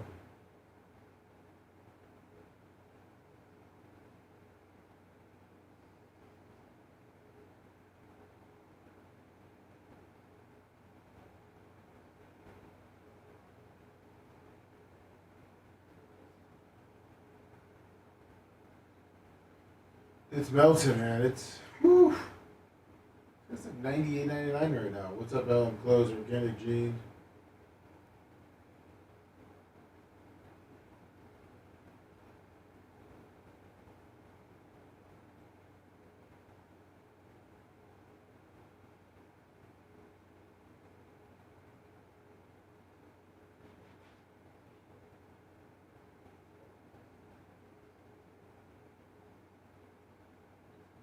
What's up, Grouper Lips?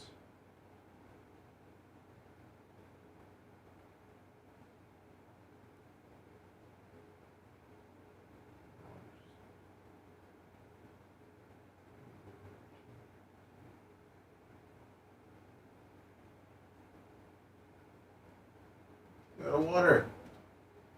Water. Yeah, these are all organic, Gene.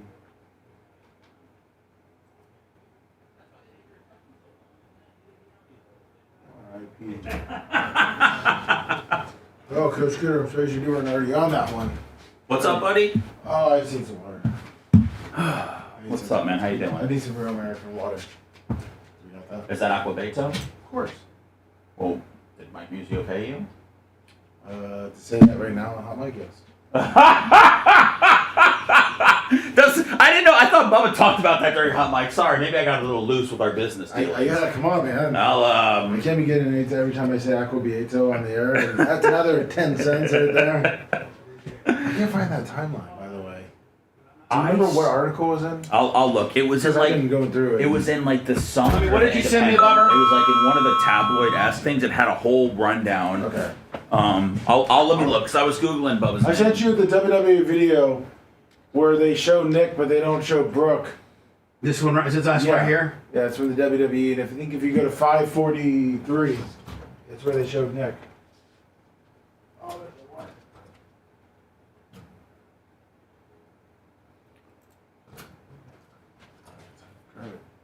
Radar. Let's see if it was this one.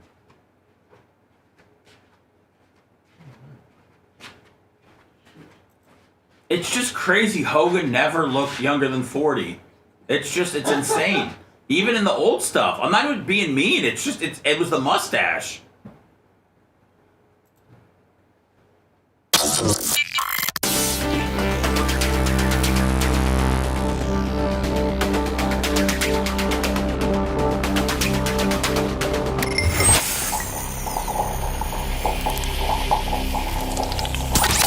Broadcasting live from the Aquabeto studios, aquabeto.com/Bubba. It's the Bubba the Love Sponge Show. I got two people, Lovey, that have been hanging on the entire morning. Yeah. We'll see who they are. Then we'll continue our trek, including getting into the Deion stuff. Deion is going to have a press conference today. I think it's been announced for 11 a.m. Eastern. I think it's going to be after they practice in the morning. Woo. And I think it's going to be after their Adam Nielsen, $1,000. Hold on. Are you for real? Getting that part. What in the hell is getting that BARP qualification in? That's right. Damn, Adam Nielsen. Thank you. God, my Lord, what a... Whew. So I think, will you check and see if the Deion press conference is indeed at 11? I know he's going to do it with two of his medical professionals with him as he makes this announcement as to what he has gone through. I know what he's gone through. We talked about it extensively at lunch on Wednesday. He asked me not to talk about it on the air until after he announces what he's suffering or has suffered through, or is, what he's going through. So after his press conference, 11 a.m. Mountain Time. So that's I think that's 2 hours from us. So that would be probably 1 p.m. Mm-hmm. So 1 p.m. Eastern time, Deion will have his press conference talking about how spring, Was fall. Deion cool with you? Did you tell Deion you were going to tell me? No, he just said, don't say it on the radio. Sponge, don't talk about. You can talk about, that I was sick, but don't talk about anything else until after I announce it. Well, his health concerns, the articles have been going around for at least 4 or 5 weeks now, and absolutely nothing leaked out about anything, any speculation. And people are speculating it has to do with his toes and everything like that because of the foot issues he's had before. But nothing has come out about what his real condition is. Well, it'll come out today at 1 o'clock Eastern time as he'll be flanked by two medical professions that help treat this condition. And I know it, and I'll talk about it briefly here momentarily while not talking about what it truly is. Go ahead. Hello. You're on the air. Hey, Bubba. What's up? What's up, buddy? For 91. Not much. Hey, I had that 4-tier neck fusion, and Dr. Dan can probably verify with me. This was totally Terry. his issue that caused this. Because so you're hold on. Let me just stop you, bud. You're saying you had this very same procedure. Yeah, I had a tier 4 neck fusion from my C4 to my C8. Okay.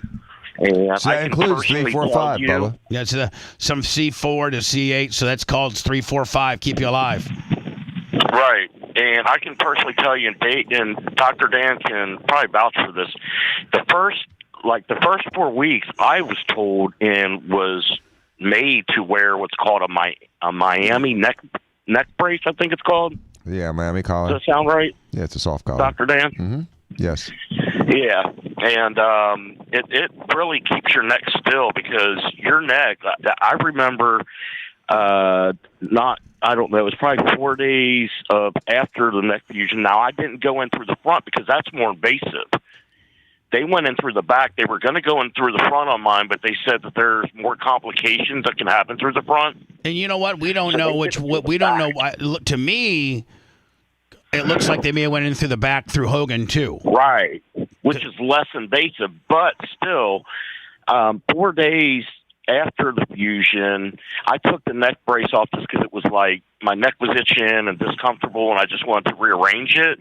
And I can tell you it was very hard to hold my neck up stiff at all. So for him to do it within 24 hours, I mean, granted, I was not built like Hogan. Let me ask you a question. Yeah. Did they have you sleep like on your back in a recliner? Or, like, how did you sleep? I had to lay on my side. Right. I mean, I've got photos I can send Lummy. I've got, they used to be posted up on my Facebook and everything from my wrestling pictures. But right after the surgery, I mean, I had to lay on my side and everything. I mean, but did the doctor come to you and tell you, one, for the next 4 weeks you're wearing this Miami neck collar, Willie, and two, you need to be very, very, very, very, like lay low and not do a lot of physical activity. 6 weeks. You need to rest 4 to 6 weeks in bed, and this can take up to 6 months to heal. Yeah. And Dr. Dan can verify that. Yeah. I mean, that's exactly what I was told, and I had my surgery done through Mayfield Brain and Spine, which is nobody. So you can see where if up after 72 hours he's already on private jets. Not where none of us saw it. We didn't see any. I've never seen him wear a Miami neck collar. No neck collars. Right. Up doing promos, flying. Doing signings and autographs, he probably. I don't mean to kick a dead man when he's down, but he probably had a significant amount of onus in his own demise himself. 100%. And if he was, looking at watching that video that you played of him supposedly 24, 48 hours after having that tier 4 neck fusion, he had to have been on the lot at something, because I'm telling you, I was on, with what I was on, I was still on excruciating pain, dude. Flintstone vitamins for him. Hogan rolled around. Dilaudid to him was like, a Centrum Silver, was like a vitamin for him. Exactly. I mean, I bet. I mean, So anyway, bud, hey, listen, thank you from a firsthand perspective of a guy who had this surgery and was told to not move around from 6 to 9 weeks and had a neck collar on and the whole 9 yards. Thank you very much for your firsthand account on this. Thank you, bud. Hey, I just want to let the Bubba Armin know, thanks for the support. I'm still alive. I'm doing good. And thank you, buddy. And you know what? Dan, you're a doctor. Kenny Price is a doctor. I bet you. Because Hogan was a strong dude.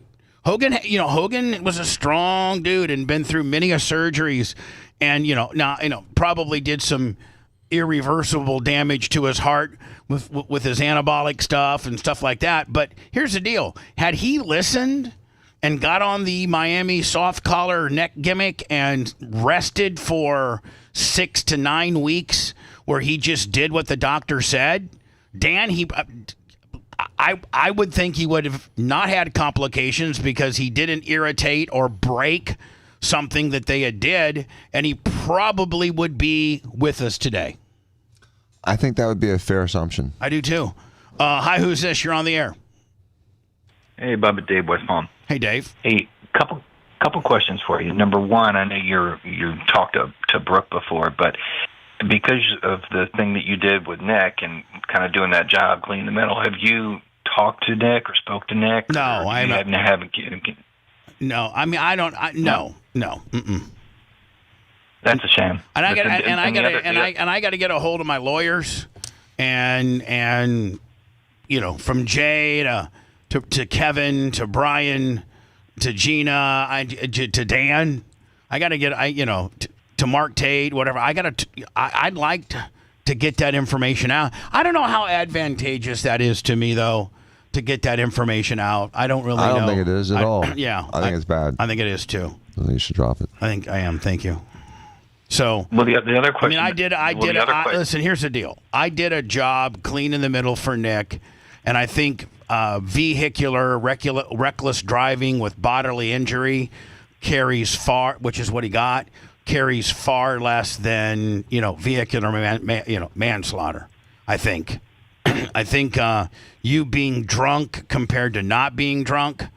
I think at that time he was 19 or 20, so he's not to have even a trace of alcohol in a system. I think having alcohol in your system or not having alcohol in your system, and I'm just speculating now, I'm not mentioning that I did anything, but I think having alcohol in your system may have really made what he had to go through even worse, in my opinion. I agree. One other quick question. This could be a sensitive subject, but on my Facebook page the other day, Tyler's racing Facebook page came up and he did his tribute. Do you think this particular situation will cause him to kind of reevaluate his thinking with his relationship with you? No. I mean, no, I don't. I think our relationship has a potential of being healed or at least having some open lines of communication. That's what I'm hoping for.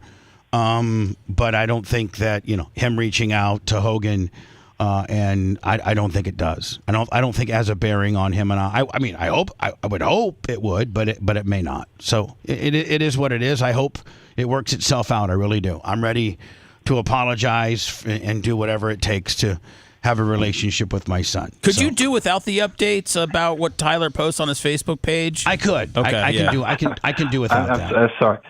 And he's got, listen, my son has me blocked for a reason, so I don't think he necessarily wants you people calling me up and telling me what he's posting on his Facebook page. If he wanted me to know that, he would unblock me. So, I would stop, I would. Can I let me end on a good note. In terms of this question popped up on a podcast not too long, a couple weeks ago. I think it was Tuttle said something about Dan, and it was like, when's the last time Dan went to a McDonald's or stepped foot in a Walmart? I don't know. I'll have to ask Dan that. Dan, when's the last time you went to a Wait, do you think I'm going to go ahead and say it was a McDonald's? The last time was a McDonald's over a Walmart. I would think Dan might go get a breakfast sandwich or something at McDonald's before he would go into a Walmart. Dan, what say you? I have been to a McDonald's more recently than a Walmart. Woo! Yes. Yes, there you go. Oh. And it was probably about 2 weeks ago with my son. Yeah, he there likes you go. McDonald's, so sometimes we'll stop there. Thank you, man. And when McDonald's gets the seafood tower, he'll be there even more. Jesus. Hello. So, Bubba, you going to just adopt Nick Hogan then? Solves all your problems. No, I do Solves not. his problems. I don't care for Nick Hogan. Oh. Which is why it'd be great if you adopted him. Nick Hogan. In my opinion, Nick Hogan was always lazy. He was unlike Brooke, who she was a go-getter and went out and was respectful and Nick Hogan's is just let me just move on before I get myself in more trouble. Hello, go ahead. Yeah, it's a shame you can't drive a race car. Hey, Bubba. Yeah. Yes, Tom. I listened to you from Wisconsin on Rumble. Fantastic. Thank you. And Big Box Willie today. Big Box Willie right now. Fantastic. I'm not sure. I just make things up to try to make you happy. No, thanks. I do the same. I do the same with you too, Seth. And we're not in the big box. We're not even on the front page, Seth. We're not even on the front page. Damn you. Calling me to let me know what, buddy? I was just calling to let you guys know I had that same surgery Hogan had. Okay. And they went in through the front. Okay. It is an extremely invasive surgery. I wasn't allowed to really go out in public for a month. Yeah, Man. I mean, let alone, jet set around the country and do personal appearances and be on your feet for 4 hours. And, so, I mean, coming from a couple of different doctors' perspectives, Kenny Price, along with the Dr. Dan Kicker, it looks like, the surgery went well. As we're getting, we have footage of Hogan, post-surgery, 24 hours. He looks great. And then, he just didn't take care of himself. A month later, he has major complications because he is not doing at all what the doctor suggested, which is, rest for, 6 to 8 weeks. Right. You think about it, just signing autographs alone, you're tilting your head down. That's extreme pressure on all the discs that weren't fused. Yeah. Yeah, you're right, so buddy. You should have never been doing any of that. Appreciate you, bud. So, appreciate you guys. Love listening to you. Thank you, buddy. Lummy, here's this is part of the tribute that I think maybe aired on Friday for SmackDown or Raw or whatever the hell it was. Yeah, and it's on their X too. And WWE X. This goes on, and they mention and show Nick, but completely leave out Brooke. On July 24th, 2025, surrounded. There's him and Nick. I think at the French Hen, Lummy. Looks like the French Hen to me. Boy, Nick looks so high. By family and friends, Terry Hulk Hogan Balea passed away. He was 71 years old. But Hulkamania will live forever. All right, so I've seen enough. Yeah, so they're saying that Brooke was cut out of the WWE stuff. Too. A lot of people. This is more AI, right? Yes. And again, Brooke never said this. This is just AI. A lot of people think I hate my dad, but he's got a bad temper, and he often snapped at me. He even cheated with my best friend. But honestly, I stopped hating him a long time ago. Which, by the way, a lot of people don't know that. A lot of people don't know that Brooke and Hogan's relationship really got strained first for when I think her name was Christy Ann. And when Brooke was living in Miami doing the Brooke Knows Best deal, remember they did the spinoff from Hogan Knows Best over to Brooke Knows Best? Yeah. And Brooke was doing actually really good with VH1. And one of her backup dancers or one of her best friends or something was named Christy Ann, and Hogan was Hogan was blasting her. Hogan, that was the first. Christy Ann Plants. Yeah. He was and Linda found out. Oh. And Linda found out. And that was when they filed for divorce. Was the Christy Ann deal. And supposedly Brooke made a phone call to her. Now Brooke's I wouldn't say a big girl. She's 5'10". Not getting any HIPAA violations here, Dan, but you have done surgery on her before. And she is not a fat, out of shape 5'10". She is built like her father. She is solid. I mean, women hate being called solid. Well, no, but she would. Yeah, that's a real compliment. No, but that chick's solid. Dan, I think you would admit that she's got. She is. Got a great physique. A very in shape she's a very in shape girl. She's built like a college athlete. Yes, she's built like a college volleyball player. Would you not agree? Yeah, field hockey. Even cheated with my best friend. But honestly, I stopped hating him a long time ago. Truth is, nobody can live with someone as crazy as my mom. Not even her own daughter could handle it. After the divorce, my dad got a lot better. He called me all the time to check in, and I visited him regularly. But now here's the thing, Lummy. This is not Brooke talking. No, it's AI. But hold on. This crap. But hold on. I'm gonna be honest with you. I got another minute to go on it. It's not far off. Like whoever created this or whoever did this, so far they're factual. And so far, I'm pretty sure they don't have a real job. I'm going to go ahead and say that. And they got 1,213 Lummy likes. Yes. So they might have made $8 from the whole deal. No, 1,213 likes. I'm sorry, 1,200. Yeah. But this doesn't make Brooke look bad. A lot of this is factual. Sky showed up. She tore our relationship apart again. She's not the typical homewrecker, but she's even crueler than one. From the moment they started dating, Sky refused to meet me, and my dad completely obeyed her, cutting off all contact with me. I angrily refused to go to their wedding, hoping to make my dad call it off, but he was totally blinded. What's worse, Sky moved her 3 kids into my dad's house, making him pay for their tuition and all their expenses. My dad's basically been turned into an... So I know this to be true, that he bought a house. She has 3 kids. He bought a house right beside her house so that when she had the kids, he could just go back over to the house and not have to deal. She could go back over to her house and deal with the kids, and he didn't have to deal with them. Rich people do those things. Kanye bought a house right next to Kim, so he could see the kids. It's kind of a pimp move, ain't it? I mean, if you got the money and the lot's there, go out.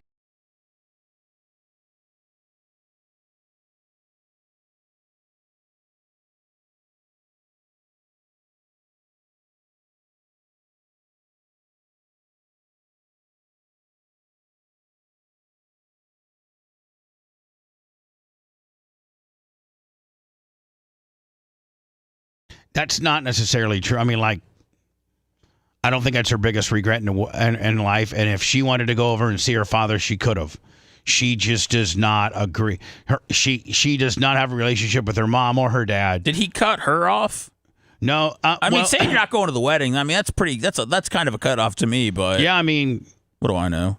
I mean, she asked him to walk her down the aisle when she married her husband, and he Steve. flat out said no? He said, I don't do weddings and I don't do funerals. It's kind of a dick response to your own daughter. I can't think of anything of your firstborn. That would be like you and Sophia asking me to walk down the aisle. Like, nah, homie, don't play that. Yeah. Regardless of... I'd be such a dick. Regardless of, the whatever, when...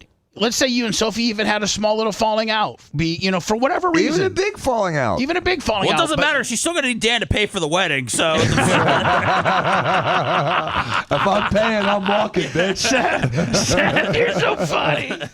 Hey, Dad, can you walk me down? Oh, and pay for it, too. So, no, but I mean, listen. Yeah, I'm going to pay for it all, let some other asshole walk it down. But hold on, here's the thing with Brooke and Steve's wedding. It was just them. It was Steve's family. And Brooke didn't have anybody. She didn't have anybody. And he does weddings. He's done several weddings. He's done like 3 weddings, right? He did my wedding. No, but he's also done 3 of his own. Yes. 3 of his own, right. Guy's Mr. Wedding. He's like the wedding singer. The baptism kicker. Hold on. Let's not forget this. He did Nick and Tana's wedding. Yeah. Yeah. He did Nick and I don't think Jesus plugged his nose when he got baptized. They tell you to. So she calls.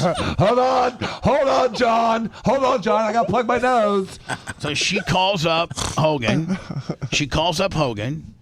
And she says, hey, Dad, my wedding is a very private affair. Just my husband's family is going to be there. Nobody else. She had to prerequisite by saying, there's not going to be a bunch of marks. There's not going to be a bunch of people because Hogan was, Hogan's really full of himself and he didn't want to deal with anybody. And I understand because, he's got to deal with, that Winston coffee smoker. Think about when you're going to Walmart's and you're meeting people that are buying your beer. Think about the degenerates that you're, you know what I'm saying? A great American beer. Who buys that? But he won't meet his kid's family. So I'm just saying, whole. So I can see him not wanting to deal with the general public, and I can understand that. And Brooke's wedding was this extravagant deal where it was publicly, reported where it was going to be, the time it was going to be, and you could. But he'll do the DNC. You could have all these looky-loos and all these people trying to crash your wedding and see Hogan, but it was done. It was such a private affair. Nobody knew about it except Steve's mom and except his immediate family. And she asked Terry and Nick. That's it. She didn't even ask her mom. She asked Terry and Nick. And Nick, of course, he's just, I think the actual next surgery they may have to endure before they bury Hogan is to surgically remove Nick from his ass. Oh, Jesus. Well, maybe they can do some fecal transplants, so that'll help him maybe get a little smarter. So she asked, Dad, will you? Now Dan, cost is not even it's not even a big. There's no cost. Like, well, first of all, she married a rich guy. Her dad's a rich guy, and she made a lot of money. Yeah, she's made a lot of money. That's what I'm saying. It's not a money thing. But it wasn't even a wedding that was it wasn't a big wedding where there was they weren't asking him to host it. Yeah, there wasn't a meal. There wasn't it was a very small kind of borderline elope kind of deal. They didn't want a shirt tear off or anything like that. No, they didn't. No. Donald Trump got more than Brooke did with regards to God. And he went to the RNC for like a week. He was all about meeting and talking to people, but he can't do his own daughter's wedding. And then the night of Trump winning, he was at Mar-a-Lago.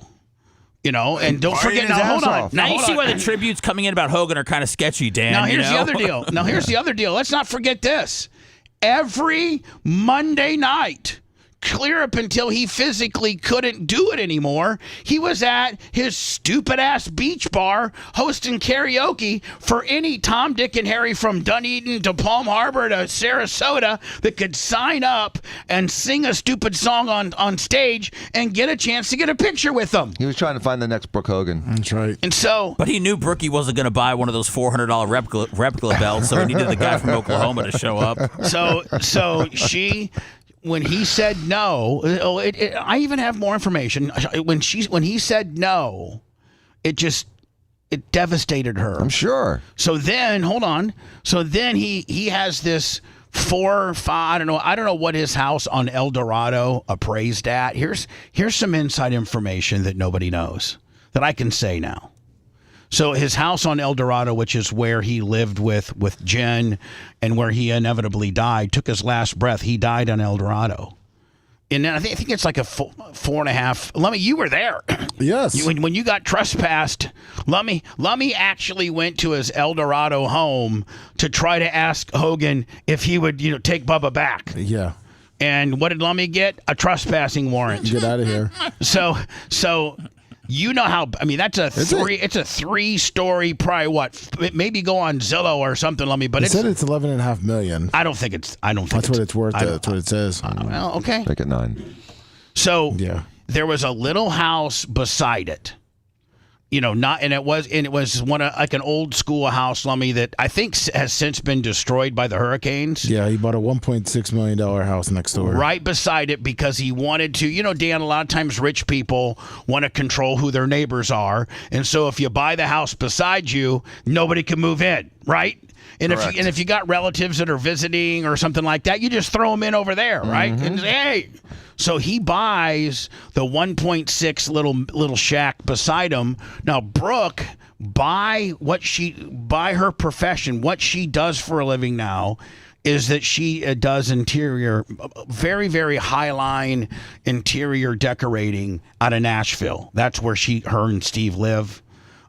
When Steve, her husband, was playing for the Pittsburgh Penguins, and I know for a fact he won a Stanley Cup with them. I think he played 3 seasons with them. I don't know, but he got sent down to the Orlando Solar Bears, and so I think he played a season with them or 2.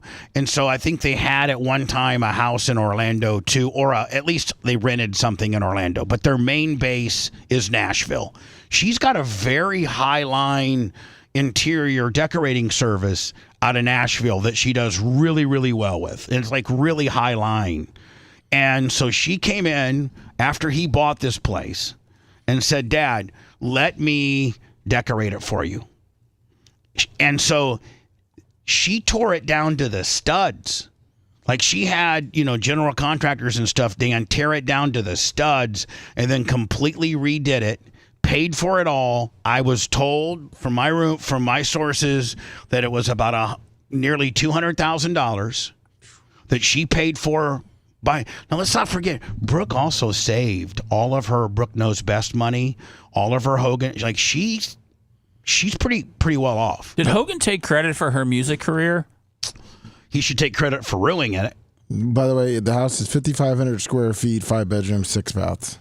Yeah, the big one or the little one? The big one. The big one. The big one. Okay. So she spent $200,000, maybe more, of her own money, and she told her dad this. This is a shoot. I know this to be fact. She told her dad this.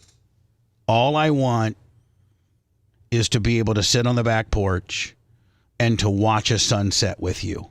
That's it. She did like 4 months worth of work, tore it down to the studs, completely redecorated it. It was beautiful. And she got it all done. There were some general contractors still there doing some touch-up painting and some just punch-out stuff. And she goes, and he was sitting on the couch, and she goes, I forget what time it was, but it was within 10 or 15 minutes of the sun setting. And she went, and this is when he's all up Sky's ass. And she went and said, "Hey, Dad, the sun's setting in 15 minutes. Can we go out and watch a sunset together? Just you and me?" And he told her no. We're not going to be able to see the sun from those chairs that you put out there.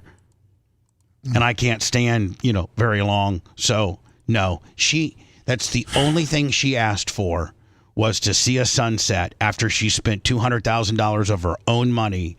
And at that point, that's when she was done with him. She was like, I'm done. I'm done. You don't care. Like, you are the most. So then here's my last story, Lummy. And I know all this to be true because I talked to Brooke about it. I'm just going to be honest with you. I talked to Brooke about it. And she said the last thing was this. I guess Stevie Nicks him and Brooke kind of had a Stevie Nicks deal. Like, they both admired Stevie. Like, that was their jam, Stevie Nicks. So Stevie Nicks was in Orlando. And that's when Steve was playing with the Solar Bears, Lummy. So he knew the people of the arena that were, when you're playing for the hockey team that plays in your arena, you get to know the security guards. You get to know the guy that does the tickets. Seth, like, if you're a Lightning player, you get to know the management of the Amalie Arena. Yeah, you're fist bumping ushers left and right when you come in. Exactly. And when you park, you're parking in the back of the Sally Port because you're a player. Of course. So Steve arranged it that they would kind of get backstage and Hogan wouldn't get screwed with, and they could watch Stevie Nicks from the back, kind of the back side area. And so Brooke had it all arranged, and Hogan told her, I don't do concerts. and then 3 weeks later, he's on his Instagram, he posts that he took his new wife and her 3 kids to Lizzo at Amalie Arena. Wow. And at that point, Brooke's like, I'm done. I could care. He has showed me what he thinks about me. Can't wait to hear the leaked audio from Hogan at Lizzo. Here's another example of AI. Yeah. Listen, the other one we watched was pretty dead on. I mean, it wasn't her speaking and they AI'd her, but the content of what they were saying was pretty factual. Passed away. When I found out that his heart had stopped, I was completely in shock. The superhero who could lift Andre the Giant with one hand finally lost to time. I remember when I was little, seeing him in the ring with his red bandana, commanding the crowd, making so many... She wouldn't even talk like this. Like, this is not even believable, like, what she would come up days with. After he dies. Right. She sounds like a people robot. Go wild. But everything changed after that recording leaked in 2015. WWE cut ties with him, and the internet turned on him for supporting Trump. And with the aftermath of years of injections and medications, his final days were filled with unbearable pain. Oh. He took painkillers by the handful, but still couldn't sleep from the agony, so he spent his nights watching old match footage. I used to complain about his stubbornness, his strictness, even cutting ties with him over a boyfriend. Now I understand. Those calloused hands didn't just carry the weight of the wrestling world, they carefully carried me through life. Dad, now the pain is finally gone. On the heavenly ring, I'm sure there will be plenty of people cheering for you. Look at Linda. Looking good. God. Okay, so I'm just home by myself today. Now, Dan, this is from... I was told by reliable sources the bruising is caused from Botox. It could be. She went and no, it is. It is. It's caused from Botox, and I think that she mentions it in this piece. But I've seen you do 5,000 Botox procedures, and I've never seen a person walk out of your office that looked like this, ever. I've never seen bruising that you caused. I've caused a bruise or two before, but this looks pretty bad. Okay, so I'm just home by myself today. Again, as usual. I'm okay with most things, but today something hit. I don't know what hit, but I look terrible because I've been crying. And yesterday... Here's the deal, man. No matter how sad you are in life, or no matter how bad you want to get that message out, man, there's a point where somebody's got to burn a time out and say, Linda, you can't post this. And she just looks terrible to begin with. It has nothing to do with being crying. She just looks terrible. No, I know. I'm just saying, like, Linda, put on some makeup, wait for your Botox scars to go down, and let's give it. Cover it up. Let's give it 2 or 3 days. Let's do your hair. Let's put you. Come on, Linda. Maybe shoot the camera further away, like from the other side of the country. Well, I think when this was shot, I think we looked at it, and it was around 5, 6 o'clock when she released it. So I think you're saying it's a happy hour video. Yeah, I think you said she was like 3 or 4 wines deep. Oh, she might have been knowing Linda, she might have been, in my opinion, she might have been 2 bottles deep. Oof. Today I went to try to go have Botox and shit, and they bruised me like, I don't know. So Dan, I think that verifies, right? Yeah, she said Botox. It's been 15 or longer years since I got left Hulk Hogan, and my family is in the worst mess. Brooke doesn't talk to us. She's had twins. She got married. She didn't tell us. She had twins. She didn't tell us. She had a huge fight with Terry. I don't know how that reflected onto me, but she cut me out too. I haven't talked to her for 7 years. Well, the reason why she didn't talk to you, Linda, is because you used to I've seen it. You physically used to hit her. You would call her fat. You would call her stupid. And I watched it. I probably saw 5 instances of you either slapping her across the face or balled up and straight fist hit her. Bubba, do you think that maybe you could, I know we don't have the other documentary out, but maybe could you start the unofficial Hogan family documentary where you kind of share all of these stories? Yeah. And we get it out there quickly? I think so. This shows you also how ugly alcohol is, because alcohol probably fueled a lot of this. Meanwhile, she'd been on some weed. Daughter. She'd been on some weed. She would have been like, man, let me just tell you right now, man. I there's a lot of stuff going on in my family, but man, I'm just chill on the deal, man. She and Brooke would be holding hands on a grassy hill in the sunset. Years now. And God bless Nick. Nick, the ass kisser, plays both sides of the fence. He's still such a good boy. Oh, he's a good boy, all right. Ask John Graziano how good of a kid he is. John's a full-blown vegetable.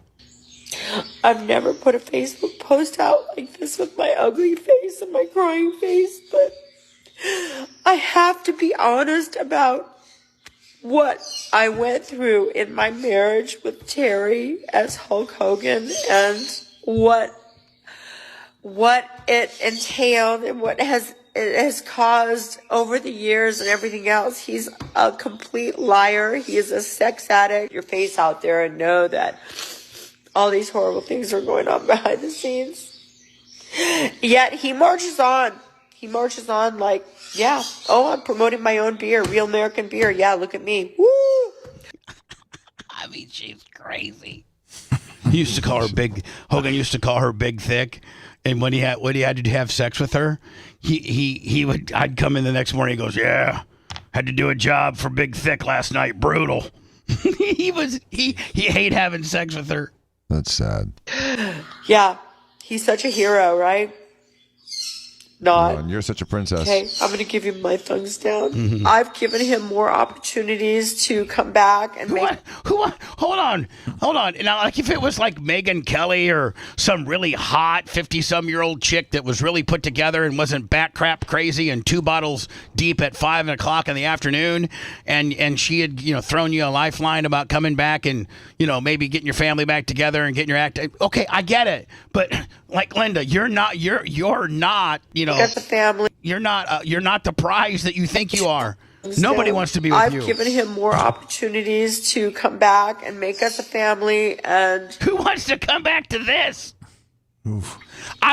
This validates why he left. How many dogs do you think she has now? 15. Bunch of birds. And try to. Sounds like a zoo. Sorry, it's so sad. And it's been 20 years and I'm still this sad. Somebody please explain that. I don't know. It just doesn't get better. Blame it on the alcohol. Blame it on the I do love living alone. I don't ever want to be married again after him. Trust me. She'll die alone. Oh, goodness. I mean, did we play this one already? We already played this Have you one, checked in on her, Bubba? Have you? No, you not? I could care less. No, okay. She's doing good. She was always so mean to me. Renting jet skis. She was always so mean to me because Hogan liked me. I think, Hogan was more in love with me than her. Anyone would be, Bubba. If you want 24/7 on-demand Bubba and the crew, go to BubbaArmyHQ.com. Right now. The Bubba the Love Sponge Show will be back after this.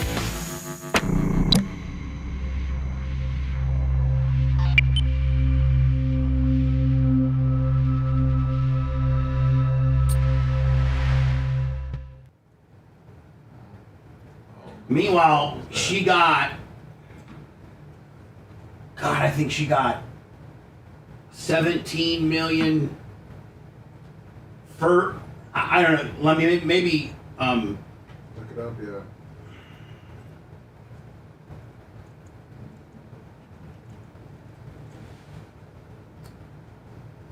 she even got part of the Gawker settlement. Really? And part of the Cox settlement. Really? That's the last Cox she's got. It says she got 7.44 million from the couple of joint assets. 70% of their liquid assets. And then she had 40% ownership of Hulk Hogan business ventures.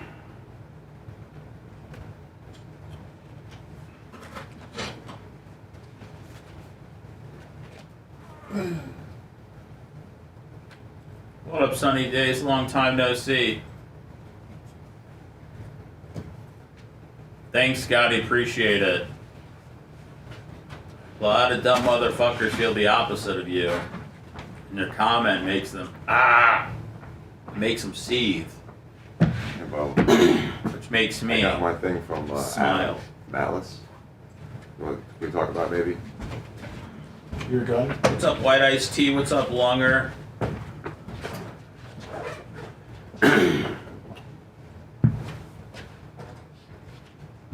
No, Brooke's gonna look like Hulk when she's older. She's gonna age gracefully as long as she stays out of the sun. What up, Dirt Merchant? What's up, Jay Bowler?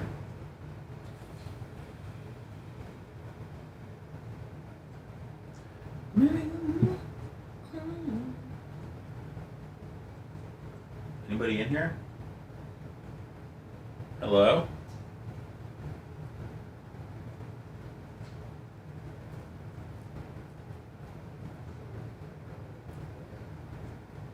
No, that's the only way to do it, Sonny. You're doing it the right way.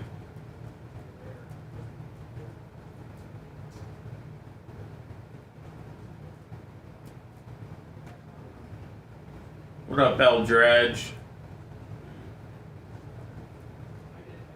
What up, Troy?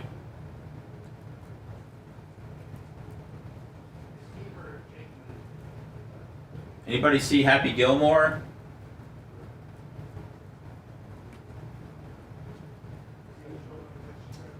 Fun shit.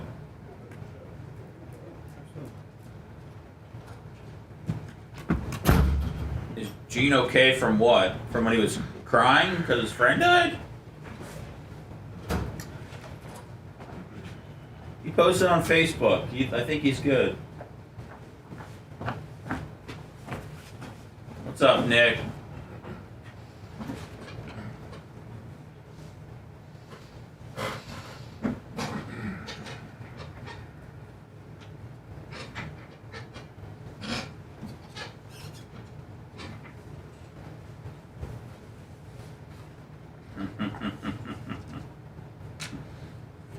That'd be great, Danny. What were you guys expecting? Shawshank Redemption for Happy Gilmore? Fucking Bad Bunny. Steve Buscemi. Eric Andre. John Daly.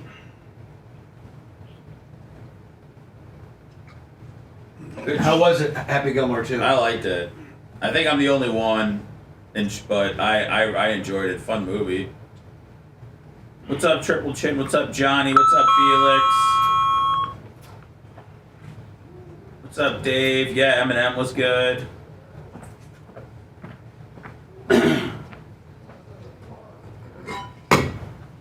What's up, Cankles? I thought it was fun. I thought it was a good concept. I watched Happy Gilmore, the first one. I had not seen it. You watch the second one? Yeah. What'd you think? I thought it was great. We got to thank Adam Nielsen again. No problem. What a huge deal. Right. I thought Post Malone was his. I thought his lines Huge were a deal. little flat. Yeah, Adam's Family was great.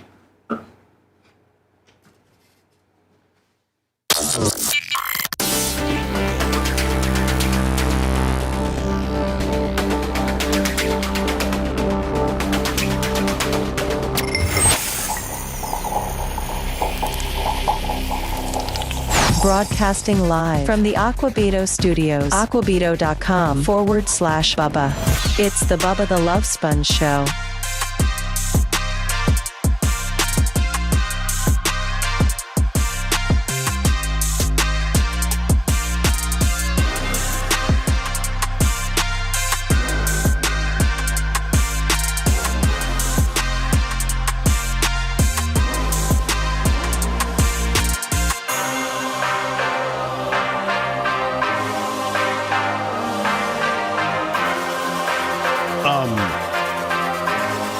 Dr. Dan was showing me his, and I have one similar. Well, Dan, I'll just throw it over to you for you to give the props, because I don't know if can the average consumer buy something like this, and because I know that the one he made for me was custom, and I know the one that he made for you is a clone of mine. Less some, different cereal mark. Like mine says Bubba Army, yours says Dr. Dan or Dan Diaco Esquire. But get into the gift that Adam made for you. You can buy like his type of weapons. I don't know about custom. Yes. I don't know if you can buy this. Yeah, but you go atlasgunworks.com. Atlasgunworks.com. Is that based out of Tampa? No, he's in Maine. Oh, he's in Maine. Yeah. So again, the only way you'd be able to, to see Adam's work, unless you live in Maine, would be Vermont. Vermont. Sorry. And is it all? I mean, you can order all of his stuff online. Yeah, I'll send you the website right now. Yeah, please do. AtlasGunworks.com. Adam Nielsen. Thank you so much, Adam. And Nick, by the way, just Nick, threw the gun guy helped. Just threw 1,000 our way today. Yes, Adam did. So thank you so very much, Mr. Nielsen. So yeah, he built this is called the Erebus. This is more of like their competition gun, like their 3-gun gun. It's got a ported barrel. But could you smoke somebody with it as personal protection? Yeah. Here's the thing, man. If somebody breaks into your house and you whip that out, they better hope that you actually bring like a Glock, a lesser accurate handgun, because this one ain't missing. It's really hard to miss with this. It's really hard Johnny, to miss bad with guy that breaks into your house, you better hope that you just grab that Glock, that short barrel Glock that probably isn't as accurate than grabbing this, because this thing is so smooth and so well machined and so accurate. It's 9mm, right? Yes. Yes. And now, I haven't shot mine yet, but but Adam has told me it likes to work. Like, meaning I'm afraid I'm going to devalue it a little bit by putting rounds. It might be worth more never shot. But he said, no, go out and shoot it. I shot mine Saturday. You did? Oh, yeah. I put 100 rounds through it. Did you really? Mm-hmm. Wow. And not a hitch. I mean, just... Not a problem. Just... My SIG had a stovetop top. I sent you a picture of Dr. Dan Saturday, his target. Oh, at target practice? Yeah, a little high, Dr. Dan. This was just a random shooting, not even trying, just going. It's not. Here we go. Okay. Oh, hold on. That ain't a little high. I was kidding. That's 15 yards. Anything in the red, Lummy, I know, is like, and every one of those shots are in the red. Right. That was 15 yards fast. I was like, we just going pop, pop, pop, pop, pop, pop, pop, pop, pop. But I mean, if you hit him in the neck, nothing wrong with that, right? No, I mean but that's a little harder. Like yeah, you're right, Seth. Necks are great. Great job, Dan, on that. You ran 100 rounds through it? Ran 100 rounds through it, yeah. Dan's letting him. Let me. Did you send me a link to his website? Is it right here? Okay. Yes. The way Dan shoots, he's letting them have an open casket funeral. I like that. Yeah, I'm gonna shoot you right in the center mass. But Atlas Gunworks. Go to the website atlasgunworks.com. And even their stock guns have customization to it. So the sense that you can specify the type of trigger, the color, the length, the pull, the type of grips. It's a great gun. It's an amazing gun. I love shooting it. Thanks again, Adam, and Nick helped coordinate it as well too. So thank you, Nick. Look at this one. This one. That's it. They're sold out. That's the Apollo. Yeah. Which ones do we have? That's similar to yours, Bubba. Yeah. It's got the shorter barrel. Mm-hmm. So yeah, they're hard to get. My short little arms. I knew. No, it's more concealable. So anyway, man, Adam and Nick the gun guy, they help Nick the gun guy make this happen, and Adam made it for you, has made one for me, has made one for you. You got to shoot yours, Bubba. I mean, it's a joy. One of these weekends we'll go together. It's a joy to shoot. I don't like going to the gun range by myself. See, I like going by myself sometimes. That way no one bothers me. All right, well, I'd rather you come pick me up. Okay, Muffy. You can do that. Yeah. So anyway, atlasgunworks.com. Adam, who just, by the way, gave us $1,000. Love that guy. My gun. Thank you so much, my friend. Thank you, Adam. Hello, who's this? Hello? You're on the air. Perfect. Hey, Bubba. Yeah. How you doing, buddy? I'm doing good. Can you pay attention and have a conversation with me? Yeah, I can. I just picked up the phone. Hey, did you watch the race this weekend? No, I did not. I was cheering. Hey, who's the best dirt track racer and NASCAR racer right now? Larson. He got second to Bubba Wallace at the Brickyard 400. I'm familiar with the results. Yeah, wasn't that amazing? No, it wasn't. I could care less. I was watching NHRA, and Tony got beat in the first round, so I wasn't real happy about a lot of things. All right, I just want to catch up. Thanks, bye. See you later. So, Lummy, I had lunch with Deion last Wednesday.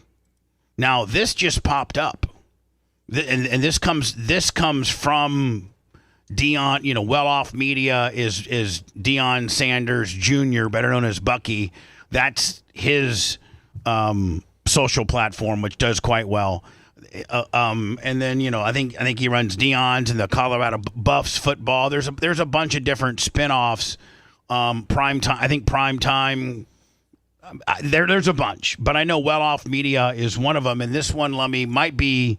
I was going to play this, but I think this is just somebody speculating about how the meeting today. Deion has a 1 p.m. Eastern meeting press conference after practice to talk about his health condition that he suffered through this summer while in Texas. Now, it's a pretty major deal, and I'm not gonna I'm not even really gonna say much more. I know what it is and what it was, and I don't know. Let me see if Fans, big news is finally here. Deion Sanders is breaking his silence as his medical team prepares to go public with key updates about his health and return to the Colorado Buffaloes. Yep, the wait might finally be over, got Coach Prime, who's been noticeably absent since April, is set to hold a press conference this Monday. But this isn't just any press conference. He'll be joined in person by his medical staff, a move that's already firing up speculation that he's finally on the mend. And guess what? I can tell you this. He's definitely on the mend. He's definitely on the mend. I just don't know what his intentions are moving forward. Yeah, because a lot of people are speculating that he's going to pull an Urban Meyer. What? Sports Illustrated's Liam McKeon. Quit. Yeah, quit. Oh. Because of health reasons. Yeah. I can tell you after talking to him Wednesday, it's my opinion that he's not. He did not intimate that at all. He basically told me what he went through, that it's over with regards to the medical issue he had. It's over. He's gone through his surgeries, and they've I'm going to use very vague terms here. They have fixed him. They done fixed it. They fixed it. They diagnosed it. They found it. They diagnosed it. They fixed it, and the majority of his summer has been getting better from it. And he is. I'm sorry. Go ahead. Did he stay out of the public while he was fighting it? Yes. See, we all thought he was just mad about the draft. No. Well, I think He's full. That didn't help. That didn't help. Because I think when you're healing from something pretty major, Dan, I think stress can That had to have pissed him off. Can be not deadly, but I think stress does not help. It doesn't help. I don't think stress helps anything. No, it doesn't. Other than accelerate, potentially bad things. Correct. Is optimistic. He says, But here's the thing. You know what? I saw this on chat.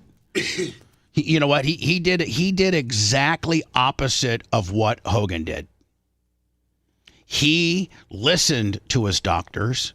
He stayed home. He rested. This summer, he didn't go anywhere. And he needed to because of recruiting, realistically. He's got to, but see, now I talked to Deion about this on Wednesday, and Deion has a whole, and I've never spoke about this, but he told this to me on Wednesday. Deion and I spent 4.5 hours together on Wednesday. Oh, wow. We were at his hotel for, in the marketplace, a restaurant area there for 2 hours, and then we went and spent 2.5 hours over at Bouillon, of which... That's pretty good for a couple of guys that don't, smoke weed or drink at all. To just talk for 4 hours. And and then Jeff Cheragante and Titus were there. They came and saw us. Oddly enough, this was on Wednesday. Hogan died on Thursday, and Ric Flair was at Bouillon and crapping his pants and drinking. And gross. Jeff asked me if I wanted to go say hi to Rick, and I said no because I don't know how Rick perceives me. Not good. And no, dude, are you scared of Ric Flair? Well, no. Really? Here's the deal. Seth. Under normal circumstances, I could take a confrontation with Ric Flair. I would like it because I know some stuff on Ric Flair. I would shut him down in a minute. But I don't want to do that in front of Deion. I'm with Deion. We're in our own little corner. Yeah. Titus already came up and paid respects. I took a picture. Titus asked me to take a picture. You don't want to do all that foolishness in front of Deion. Right. I don't want Deion going like, man, I went to Tampa and Bubba's already got in a fight with Flair. That'd be a good story to tell everybody back in Colorado, I think. But I mean, so later, listen to this. So I mean, I'm all over the road here. But later on, then on Thursday afternoon, I get a call from Matt Heller, Hornblaster's Matt Heller, and he goes, "Hey, buddy, I just want to let you know I love you, and we're buds, and I'm just."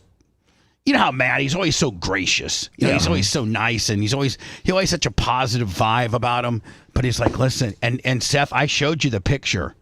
Remember the picture I showed you? Yeah. And it was Matt Heller and then two hotties and then Flair on the phone and another girl, and they were at the Yard House. And he's like, listen, Flair is doing interviews with all kinds of different people, and I don't know if he has... Whoever he's talking on the phone with right now, he just blamed you for Hogan's death. And I go, I go, what? He goes, yeah. And I showed Seth the configuration so you could see that actually Heller could be on the phone, and because he was 3 doors down, 3 people away from Flair, and Flair was in his own little world talking on the phone. He goes, he's crying. I just know he got done with TMZ, but whoever he's on the phone with right now, he just blamed you for Hogan's death. And the exact words were, Bubba has been talking this up for a month and made it happen. Like I'm some Like I'm some manifesting. Like I'm you some were able to manifest it? Like I'm some spiritual god that can, if I talk about something enough, it's gonna happen. Flair doesn't know how it works because he's literally died 3 times, Bubba, and come back to life. So he doesn't know what it takes to kill somebody or to bring somebody back. Right.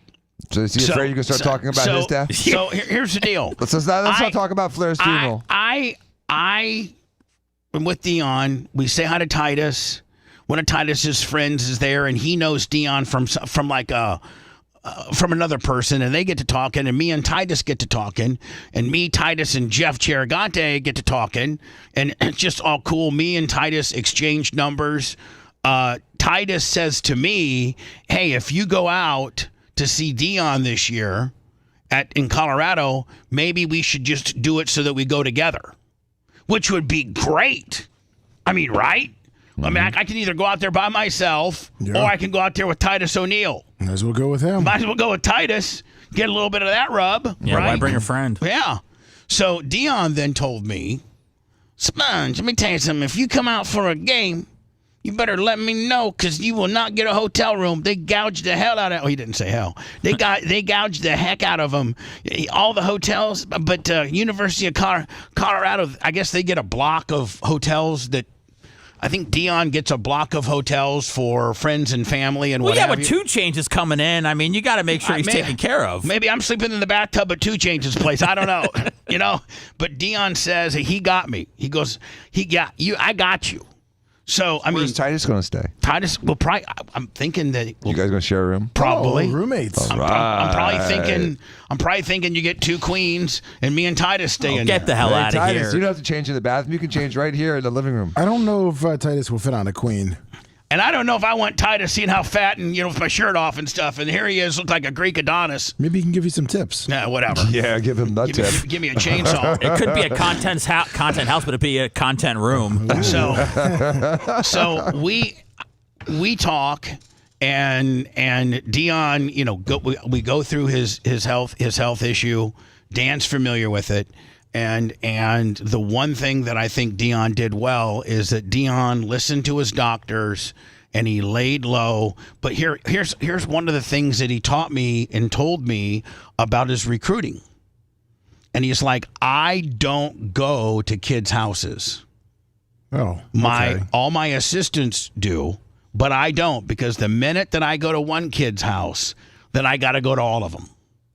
And he said, in today's environment, I'm a portal guy. I may only go out and get 10, 11, 12 actual high school 3, 4, and 5-star, seniors that are coming out of high school. He goes, I just pick them off out of the portal. He goes, what's more advantageous for me? A guy that's a 3 or 4. Lummy, you're obviously, this is in your wheelhouse, but you got a kid. Let's say you got a kid from Jesuit that's a 4-star offensive guard. Yeah. Okay. And he's getting recruited by a bunch of people, and you stick as Deion sticks his nose in there for those sweepstakes, right? Or you got a guard out of Michigan who's a sophomore, who is good enough to be at Michigan, right? Or Ohio State, or Indiana, or Northwestern, or one of these big programs, right? Yeah. And he's got a junior ahead of him. Steve's here. Okay. And he's got a junior ahead of him. That guy ain't playing until his senior year, but he could come right to Colorado and play right now. Could you ignore the draft and do that with free agents and the pros? Could you sort of just give away all your stuff? No. Just trade it all away? Ask Mike Ditka how that works. Well, he Not did it too for good. one guy. I know, I'm just and talking about doing it more comprehensively and No. having being more of a trade guy than a draft guy and being more because of a portal guy. because part of the football, the NFL part of it, and Seth will back me up, is managing the salary cap. So when you get these guys, these 1 through 4 or 5 rounders, you can lock them up. If you get a good one, you can lock them up for pennies on the dollar for 5 years. Oh, so it's more of a value. Yeah. But Dan is right. I mean, when you had the Lightning, when they were, in the middle of their run, they were trading their first-round picks every year because they wanted to get solid players in there. Right. They didn't want to mess around with it. When the Rams were trying to win the Super Bowl, they were trading their first-round picks left and right. I don't think they had a pick for 5 or 6 years because they wanted to make sure that they got the veterans on their team that could help them win now. So there are people that are willing to part with draft picks, and then there's people that treat them like they're gold. Yeah, I mean, but the amount, you're only looking about 2 or 3 guys you can do that with. You can only go out and get 2 or 3 high-priced free agents. Your salary cap won't let you do it any more than that.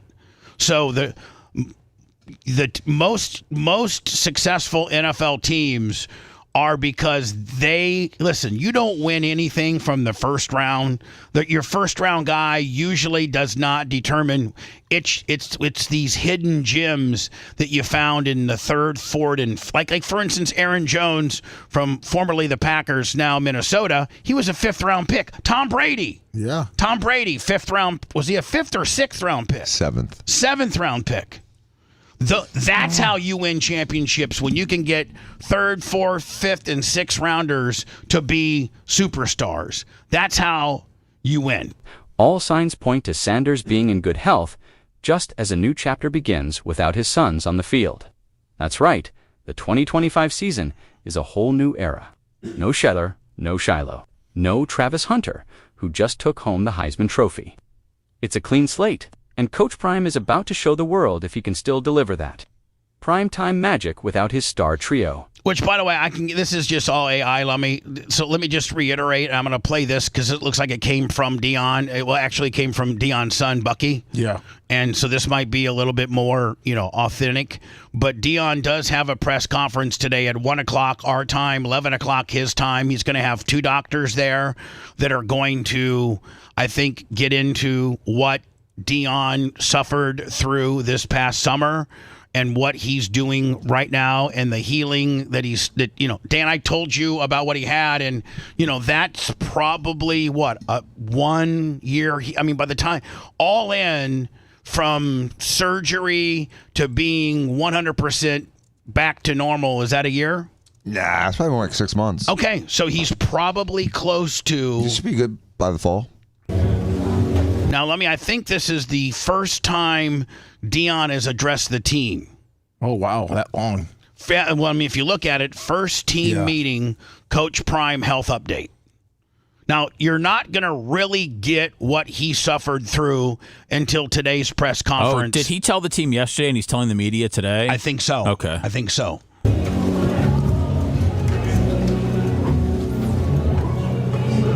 Those of you that think that gospel music has gone too far, they like this. Well, I got news for you. You ain't heard nothing yet. You better put them hands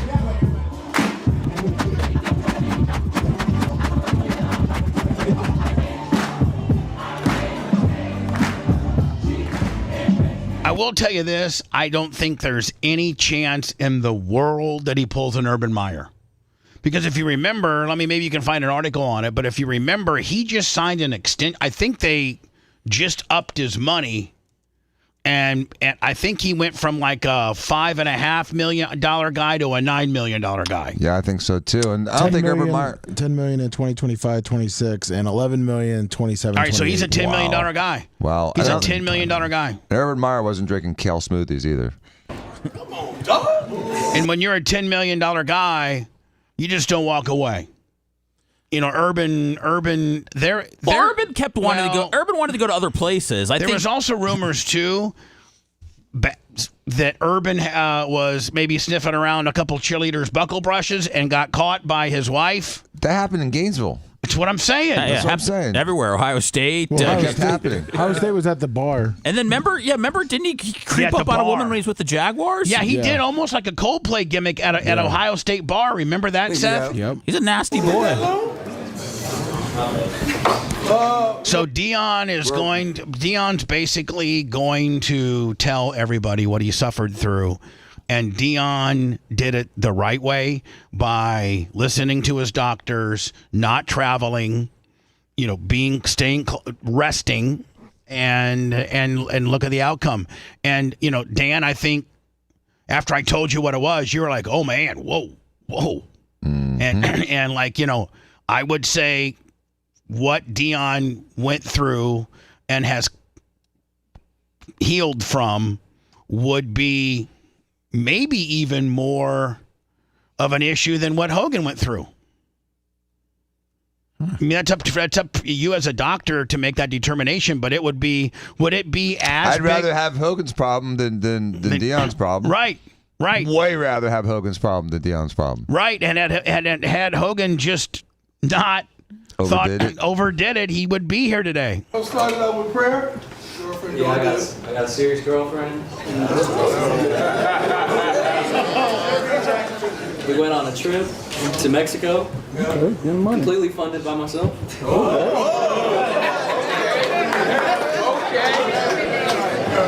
Big man on campus. Big man on campus. Okay, before we get started with by the way, here's why. Was that a student manager or something? I don't know. Okay. I don't know who's who. I really don't know who's who.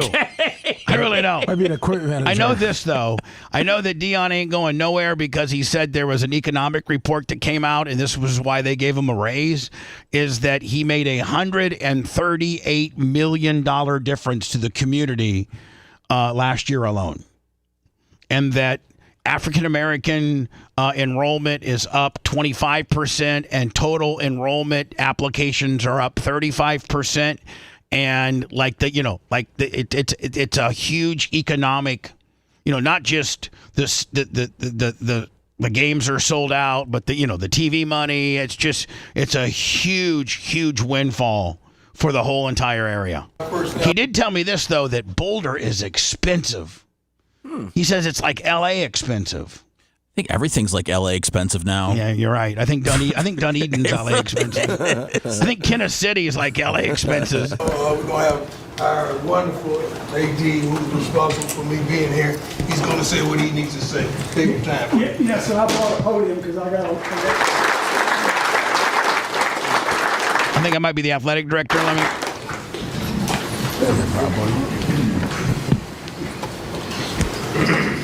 Welcome, everybody. Most of us been together throughout the course of the summer, but it's great to have everybody back, guys. I'm Miss TA. I'm the Assistant Director of Football Operations. Look at that. Promoting a woman. The Assistant Director of Football Operations.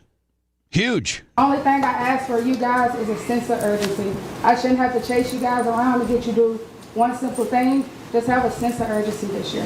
Thank you. So Hey guys, I'm Ty, Mama T, whatever you want to call me. I'm here to serve everyone in this room, however I can help you. I know a lot of your moms dropped you off. When they dropped you off, you told them you had expectations of what you're going to do. They're holding you to that. So I'm here to make sure that I hold you to that as well. Anything you need, I'm here to help you.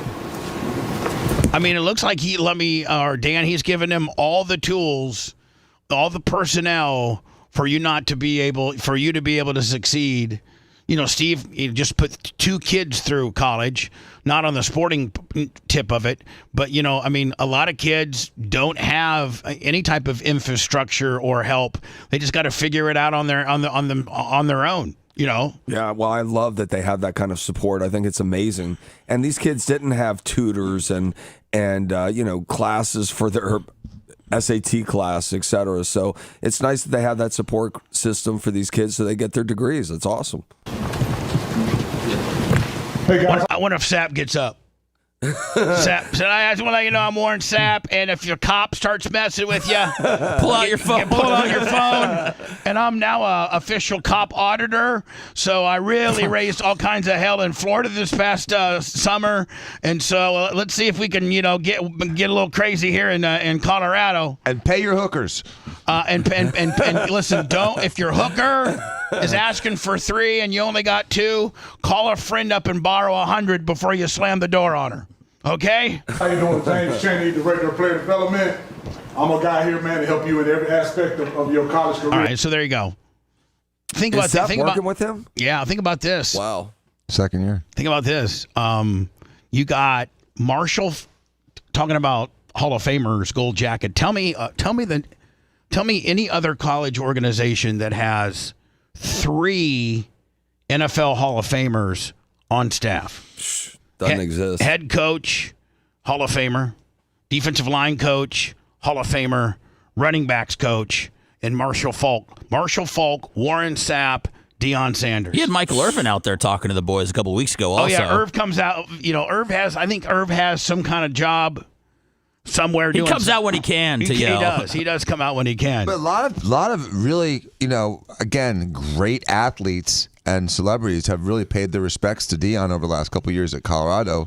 He's attracted so much to that and so much, visibility and nice popularity to that university's program. He's done so much for him, so much more than they paid him. Hi, who's this? Hey, this is Tony. I have some information on the Hogan. I had the same surgery that he did and ended up with the same heart problems he had. And there's a vagal nerve that runs down your neck, and that controls your heart rate, your blood pressure, everything. And I almost died. My heart stopped for 10 minutes, and they don't tell you these things when you have the neck surgery, but there's a lot that goes on with it. And I still, to this day, it's been 4 years, I still have heart problems from it. Yeah, something like that happened, and he didn't. Now, after you got that, you had the same very procedure that Hogan did. We have the same pain management doctor also. Hogan's his own pain management doctor, but how much did they tell you to rest and limit your physical activity and your traveling? What was the rules for your recovery? They, my first neck surgery, I had the same thing he did. I had a 2-level. They took that out and put in a 4-level, and the 2-level went perfect. I was up and going in a few days, back on the boat in 10 days, 2 weeks. The second one was a little rougher, but they said to take it easy and stuff. But mine started immediately when I was just walking, getting out of the house and stuff. My heart rate would go up to 250. I'd end up on the ground. But if I would have kept going and not done something, I thought, well, I'm just dizzy. I'm just out of shape. But if I didn't I had ended up having to have heart surgery, and if you don't, and then he's a lot older than I am, so if you don't watch it, I could have died easy. Yeah. All right, man. Well, I appreciate your insight on this, buddy. Thank you. Yep. So, Dan, before we go into words, and the timeline, Hogan has the surgery. Month later, 5 weeks later, he's back in the hospital for complications for that surgery. That entire time, he was out jet setting. Don't even know how much he was home resting, but we certainly know that he was out promoting the beer, promoting the wrestling. He was on Fox and Friends, the whole 9 yards. Then something happened, and then it was all downhill from there. If you were to, again, and we're talking about a man now that's deceased. So, but you are a doctor, you're familiar with this surgery. What, in your opinion, strictly your opinion, what do you think the series of events that led up to his death? How did it, for lack of a better term, in strictly your opinion, how do you think it went down? I think that in my opinion, I think he had a failure of the internal fixation, which is the repair of the spine fusion. The actual repair job. The repair job. I think something failed. Mechanically, he had a mechanical failure of the hardware, and because he had been doing too much, that probably contributed to the hardware failing because it was asked to do more than it should have been doing. And so without taking it easy in the mobilization, all the stress was on those little titanium or stainless steel or cobalt screws, and they broke. Once that happened, he now required urgent revision surgery, and revision surgery never goes as smoothly as the first operation, especially 3 or 4 weeks later, because things are still pissed off inside. It's because you're going back now. You're going back in. You're actually going into a healing wound area, rather than a untouched, need to be repaired area. Correct. Correct. Okay. So now you're fixing a house instead of building a house. And it's always different, and everything goes a little bit more slowly. Everything bleeds a little bit more. Everything's stuck more together. Everything's a little more swollen. Everything's a little harder. And somehow during that procedure, he had a complication, whether it be traction on the vagus nerve, whether it be a nicked esophagus, or more likely a nicked artery that caused excessive bleeding. And then also during the collapse or the failure of the hardware, he could have had a nerve injury to, like I said, his diaphragm, C345, keep you alive, which could have hurt his ability to move air and breathe. Again, the vagus nerve runs down that area too, and the vagus nerve does help control heart rate and blood pressure and digestion and all those things. So going back in after a month sucks, and that's kind of the beginning of the end. Beginning of the end, yeah. So you're going back in, you're repairing something that he went to, that he stressed out, broke, somehow, way, shape, or form. And like you said, you're going into an area that's already has a ton of trauma to it, right. trying to heal. Plus acute trauma, something broke, something just gave. And so he could have like a non-fusion. The bone graft has to be sitting still, just like, you put a broken arm in a cast so it doesn't move. If it moves, it doesn't heal. So if he kept moving his neck, trying to, overdo it, in your opinion, Dan, because I got in my sources after that surgery of repair, after he overdid it, we'll call it surgery, we'll call it the repair surgery. He overdoes it. Now they go in for the repair surgery. After that surgery, a day after that surgery, my intel starts coming back that it is not good. So it could happen during that surgery. As a doctor, Dan, and you're finally in the field of, you're open, you're in the field of, you're in the repair field, so to speak. Is that when the doctors, if they're honest with the family, can start making the assessments like, this ain't good? Like from that second surgery, the first surgery, he did well. He overdid it, broke something, caused complications, and came back. Now we're talking about surgery 2. When the surgeons get in there and see what he did and possibly made a mistake or nicked to something or did something, again, my intel came back after that surgery. Within a day after that surgery, I'm getting reports where they're already freaking out that he might not make it. Doug Chips, $10.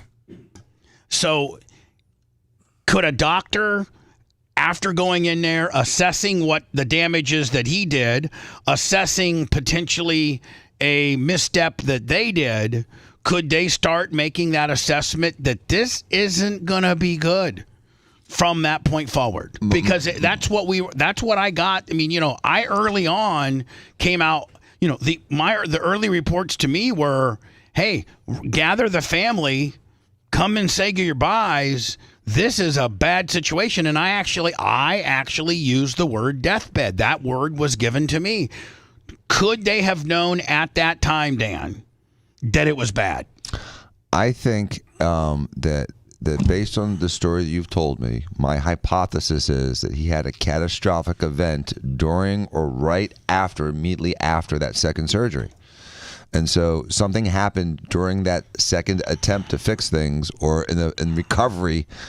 And sometimes, here's another thing, Bubba. Sometimes people just do a spiral. Right. It's just too much cortisol, too much stress.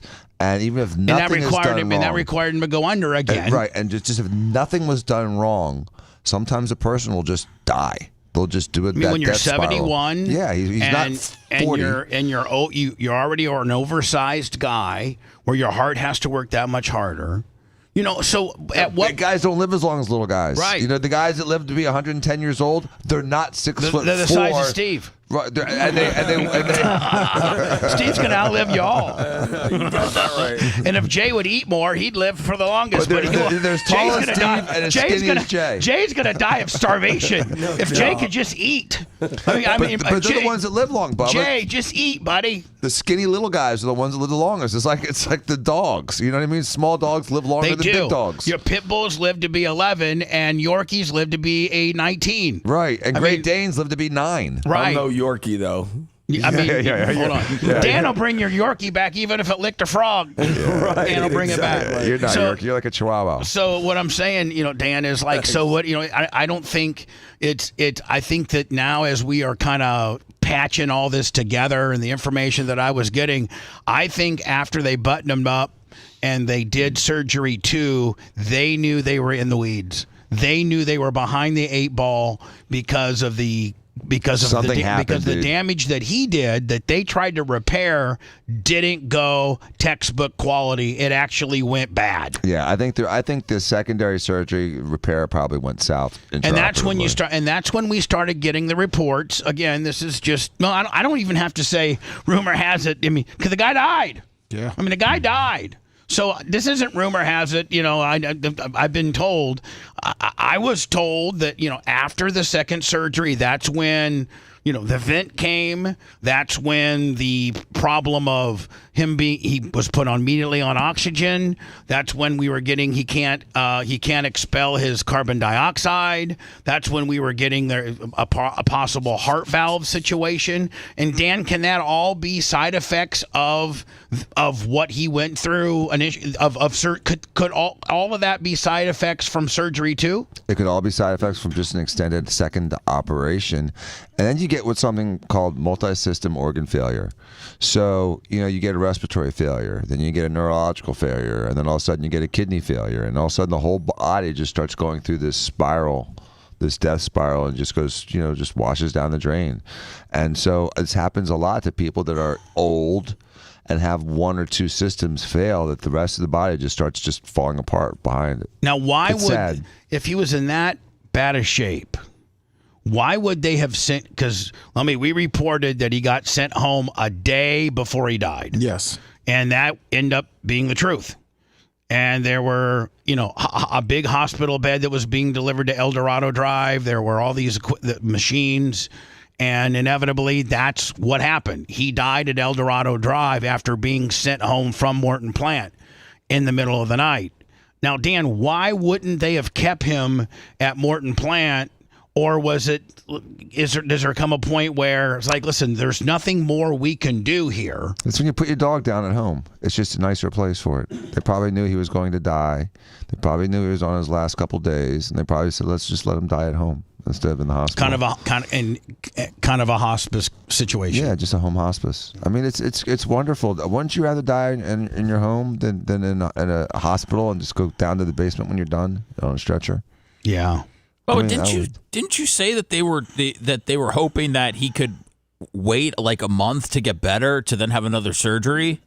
Yeah, that had also, I never reported that very much, but they were hoping that surgery 2 would heal eventually, and all these issues that he was having would, rectify or better itself through healing, and they would take another shot at it. But, it was just all bad, and just a matter of time. I'm waiting after the complications of surgery 2. And who cares about his neck if his whole body is falling apart? You know what I mean? If organically he's falling apart, then his neck fusion's irrelevant. I was going to wait until we come back, but I probably need to get this out of the way. The girl from Shark Tank. Oh, yeah. She Barbara. says Shark Tank star Barbara, what is it? Oh, Corcoran. Corcoran has facelifts every 10 years and gets regular ear filler and didn't want to be an invisible lady. So Dan, everybody's familiar with Barbara. Mm-hmm. And I don't know how old she is. She in her 70s? She's 76. Yeah, she was 59. Yeah. Wow. She's supposedly estimated fortune of $100 million. And then Dan, it breaks down what she does. At home haircut and color every 6 weeks, eye lift, neck lift, ear filler 4 times a year. Now, Dan, what's ear filler? Ear filler is like the same thing you put in your lips. It's hyaluronic acid, and a lot of times, like earlobes will look, atrophic as you get older. Like they're flattened. Mm-hmm, and get wrinkly, and so you put a little filler in there, and it helps that. I don't do a lot of ear filler. Yeah, I know a lot of your procedures, and I have never really heard of an ear filler. No, we don't do a lot of ear filler. Fractional C2, is that your laser? I have fractional C2 laser and face once a year. Okay, so I use the erbium laser because the CO2 laser tends to create permanent hypopigmentation, making your skin too light. So would this be your equivalent to your Morpheus? No, it'd be equivalent to my erbium laser or my halo, we call it sometimes, or profractional. Let me see. Clear and brilliant laser 2 times a year. That's kind of like a halo. Fractional 1550 laser 1 time a year. Professional teeth whitening, brow lift, filler 4 times a year. Lower eyelid skin pinch, and 3 facelifts. God, just if she lived in Tampa, Dan, and you had her business. Yeah, it'd be nice. You mean you wouldn't be bitching about money ever? Yeah, she doesn't look a day over 70. I know, she doesn't look that great. She looks like crap. She really does. Yeah, I mean, well, do you know who looks good at 70? It's Kardashian. Kris Jenner. I mean, Jenner, the mom. Yeah, well, the she mom. looks great. Well, who's good? I mean, really, she looks great. It's got to be hard to look good at 76, though, right? Dolly Parton look good too. Dan, you got no names mentioned. It's just a yes or no. And I got Steve over here, Johnny Hippa. So, Steve's Mr. Johnny Nervous. Steve's like a cat on a hot tin roof. Anything we say, man, he always gets real nervous about it. Is that Danny? But this is just a strict yes or no deal. No names. But do you have women in their affluent women? Because you got to have some money. If you want to be in your 70s and you look really good, Dan, that comes with a cost. That didn't come cheap. But do you have some affluent mid 70-year-old women that look 50? Oh yeah, definitely. I mean, so if a woman, what? I have a woman that looks better than her daughter. She looks younger than her daughter. You're kidding me. No, you I should swear. see if you could use her for a promo. Yeah. Hi, my name is Janet. I'm 75. My daughter's 40, and I look 20 years younger than her. Yeah, she literally looks better than her daughter. So anyway, any woman that's listening to the show, if you're in your not that we have any 70-year-olds that listen to the show and live in Tampa, but Dan can make what would be like the one thing, Dan, a woman could do to start making herself look younger? Obviously they couldn't afford everything that this Barbara bitch is but it depends. Economically, burqa? What could they do? Yeah. Did you say a burqa? I'm just saying. A $7 burqa. Sometimes the eyes tell the whole story, Bubba. So just have Dan do like an eye lift. That's all she needs, right? The rest of her face can look like a Shar-Pei. If Dan was in Saudi Arabia, man, he would be killing it. Yeah, just upper eyelids. Yeah, that's Dan's all. be like, listen, honey, since nobody sees your face, I just got to do an eye lift on you. That's nothing. But Dan, two things. Upper eyelids are the first things that go usually on people, and so what's an upper eyelid? What does that entail? It's taking a little skin, a little fat from your upper lids. The scar is really well hidden. It's a quick surgery, has a quick recovery. Cutting the excess meat out of your eyelids. Is that what we're doing? Puffiness. Take out the puffiness and the excess skin. Okay. That's dollar for dollar. That's probably the best thing. How about you can Morpheus? Do. Morpheus is good, but it's expensive. An erbium laser resurfacing. If you're a woman that's in her late 40s or early 50s and you've lived in Florida your whole life, and you may be, you're not Italian, but you may be, a little bit more Western European, and you have that Florida skin, and you're starting to wrinkle and have all those spots, then the erbium full face TRL erbium laser of your face will drop your age 15 years. Now, is that the all day long. Is that the one that's a little bit of you call it the weekend warrior kind of deal, where if you get it done on Thursday, you're good to go on Monday? No, that's the one where you get it on Thursday, you're good to go in about 10 days, because the one you just talked about. Yeah, the erbium TRL.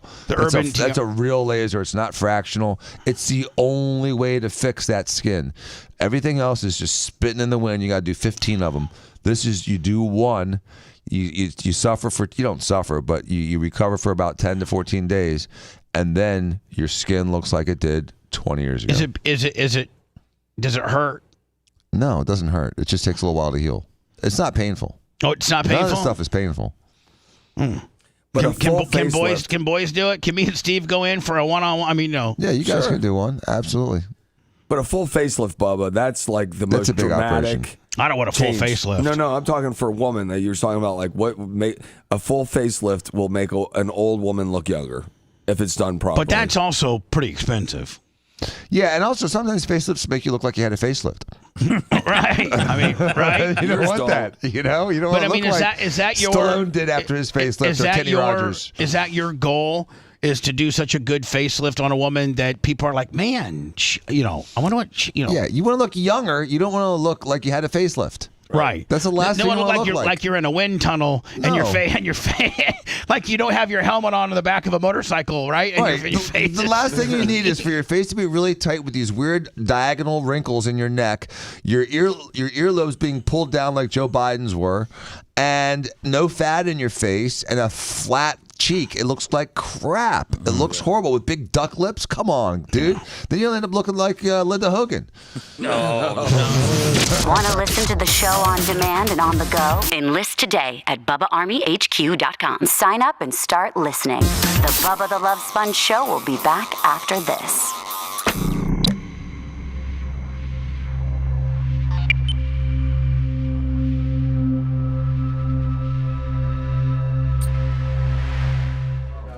It's like an agent, but it's a report of what he said about you.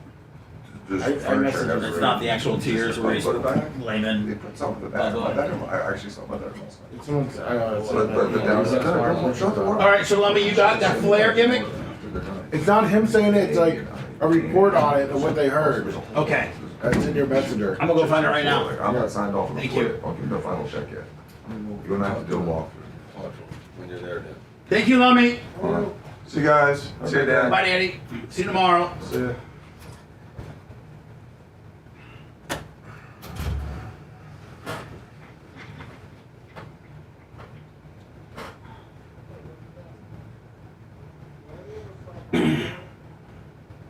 Responsible for Hulk Hogan's death, Ric Flair.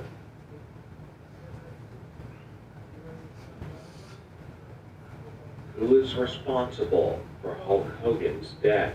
Ric Flair was at a bar in Tampa where he was overheard on the phone saying that Bubba the Love Sponge is responsible for Hulk Hogan passing away. This is because when Bubba broke the story about a month ago that Hulk Hogan was sick and nearing the end of his life, that it broke Hulk Hogan's heart.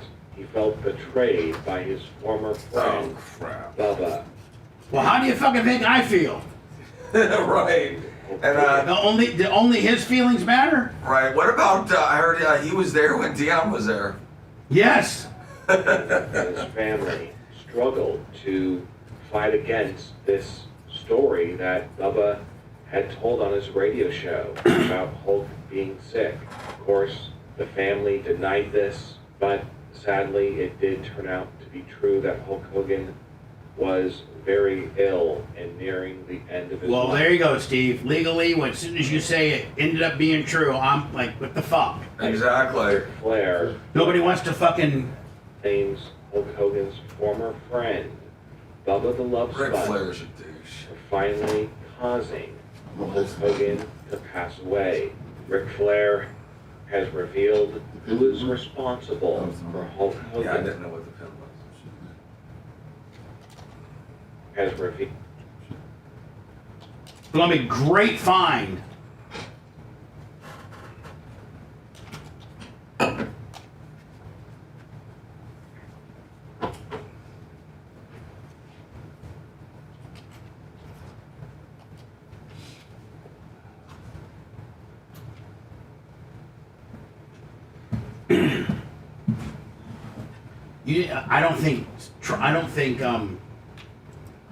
I don't think Seth saw or heard that. What?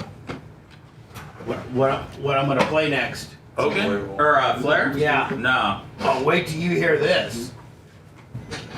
Lummy, great find on that. Thank you.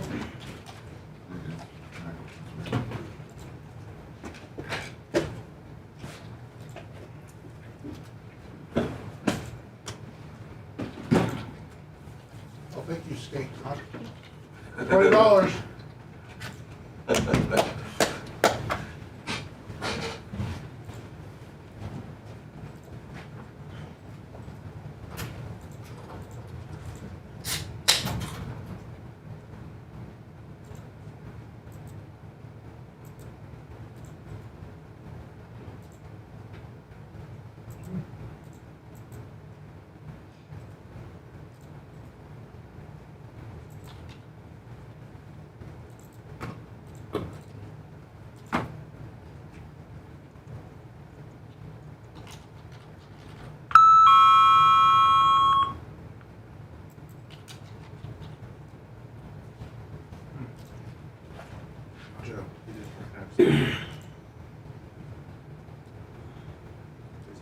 wait.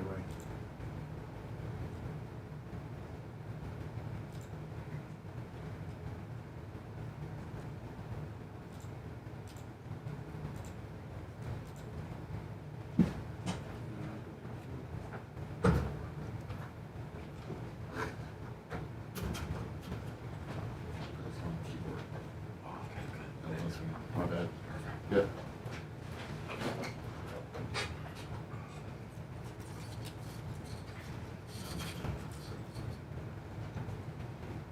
Now, if you're I don't want to get lower, but never not.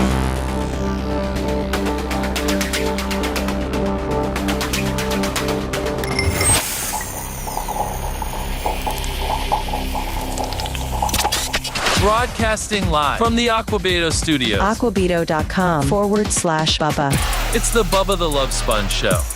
They mentioned it. Let me, we're on the air, dumbass. Thank you. Sorry. No problem.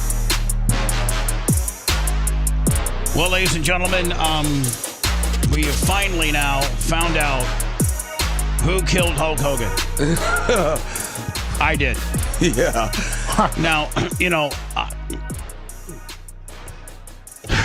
like if you go to our Facebook page, I mean, we have taken various reels and taken excerpts of me talking about this event now going on. Well, since June 18th, I was the only one to report what completely went down. I completely reported it. I kept everybody abreast. A lot of people are like, well, why would you dabble in people's family's business? And maybe the family wanted it to be a secret, and you had no right. Listen. Then you know what you're saying at that point? First of all, whether you're talking about, Samuel Jackson or who was a guy that was Jamie Foxx. Whether you're talking about Jamie Foxx or you're talking about any celebrity at all, first of all, Hulk Hogan is as popular and as well known or is a recognized celebrity globally as anybody else. I mean, you can't refute that. In our entire journalistic news cycle, whether it be TMZ, National Enquirer, People Magazine, Us Weekly, none of those places would be in business if they didn't report celebrity-based news. And when they get celebrity-based news, they report it. Whether it's a health issue, whether somebody got married in an undisclosed location where the public wasn't invited, but some paparazzi got a few pictures of the bride. I mean, we all, as journalists or as content providers or as whatever we are, try to get scoops or try to get information that we have an exclusive to. That's the whole premise of doing a show or providing content, is to get some news that other people don't have. And if Hulk Hogan was a private citizen, then it's different than him being arguably one of the most recognizable human beings on earth. And so when I have information that one of the most recognizable celebrities on earth is on his deathbed due to complications from a neck surgery, a redo of a neck surgery. Now, let's not forget this too. I'm not just some jobber over here that doesn't have ties to this guy. I'm not some Des Moines, Iowa radio show that, knows, one of the bedpan nurses at the hospital that's feeding me information. This is the father, the godfather of my son, and at one time my very best friend of 15 years, where I know a lot of things about this guy. Now, we've also had some scandals, which has caused us not to have a friendship for a while, but that doesn't remove me from his inner circle that fed me correct information when nobody else would. Everybody, from his wife I'm talking now, what I'm going to tell you now, these are the people that publicly got on various social platforms and called me a liar. His wife, Brian Blair, Jimmy Hart, Eric Bischoff, Missy Beefcake, and a bunch of other people basically told me that I am, just trying to get clicks and clout chasing, and when in actuality, after it's all said and done, it pretty much went down exactly the way I told people it did. I'm not happy that it did, because that means we have no longer Hulk Hogan. I wished Hulk would have listened, much like Deion, who had a very, very big health scare this past summer, and he listened and shut it down and is going to survive. So let me, this particular website really is pretty cool to us. They include various links and how I broke it down and the things that I said. Was it PW Insider? No, I'm sorry, Ringside News. Yeah. Really, broke it down quite nicely and was very fair to me.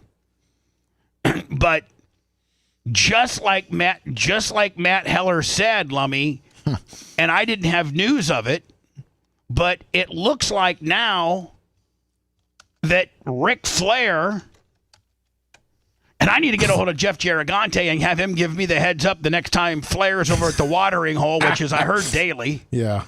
And go up get up in his face and say, Rick, do you think I am some type of spiritual Jesus Christ or something where I can manifest by me talking about something, I can manifest that into the truth? Because if that's the case, tomorrow I'm going to talk about that I'm rich and skinny.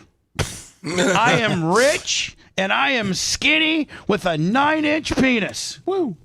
And for the next 5 weeks, I'm going to make Seth say I got a 9-inch penis, and let me say that I'm rich and that I got big houses and jets and everything, because if what I say manifests into the truth, Katie, bar the door, bitch. Can I be the one that says you have a big house instead of the 9-inch penis? Nope, your 9-inch penis. I would feel more comfortable with the big house. And or rich. I think you money is kind of your gig, so why don't you just say that I'm super rich? Super rich. So rich, Seth, that I'm giving you money on the side. So rich, giving me money on the side. And how big's the ween, Lummy? That's 9 inches. Yeah, exactly. Sometimes 10. And Steve just brokered me another big house. I'm living just 2 doors. In fact, I just bought the house right by Steve. Yeah, he did. Let's go. The one that makes Steve's look like a garage. Steve lives in a $5 million house, and it literally looks like the servants' quarters to this other place that's being built. It really does. Oh my God! And Steve's like, "Listen, I'm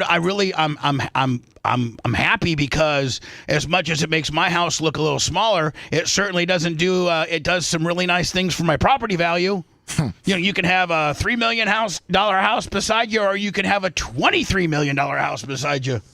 I mean, listen, the house they're building by Steve's, it's ridiculous. It's crazy. It looks like an office building. It's borderline ridiculous, is it not, Steve? It is. My God, how much money does that guy got? He's got tons, and Jesus. His boat's just the same, and on a lift, it's a 50-foot boat. I've never seen a 50-foot boat on a lift. You got to look at it all day next to your little dinghy. Steve thought he was a baller till they put this place up. It's true. So anyway, I'm just saying, like, Ric Flair has now gone on record to say that I killed Hulk Hogan. I did. That's so ridiculous. And here's the deal. Rick. Everything I said about Hulk was true.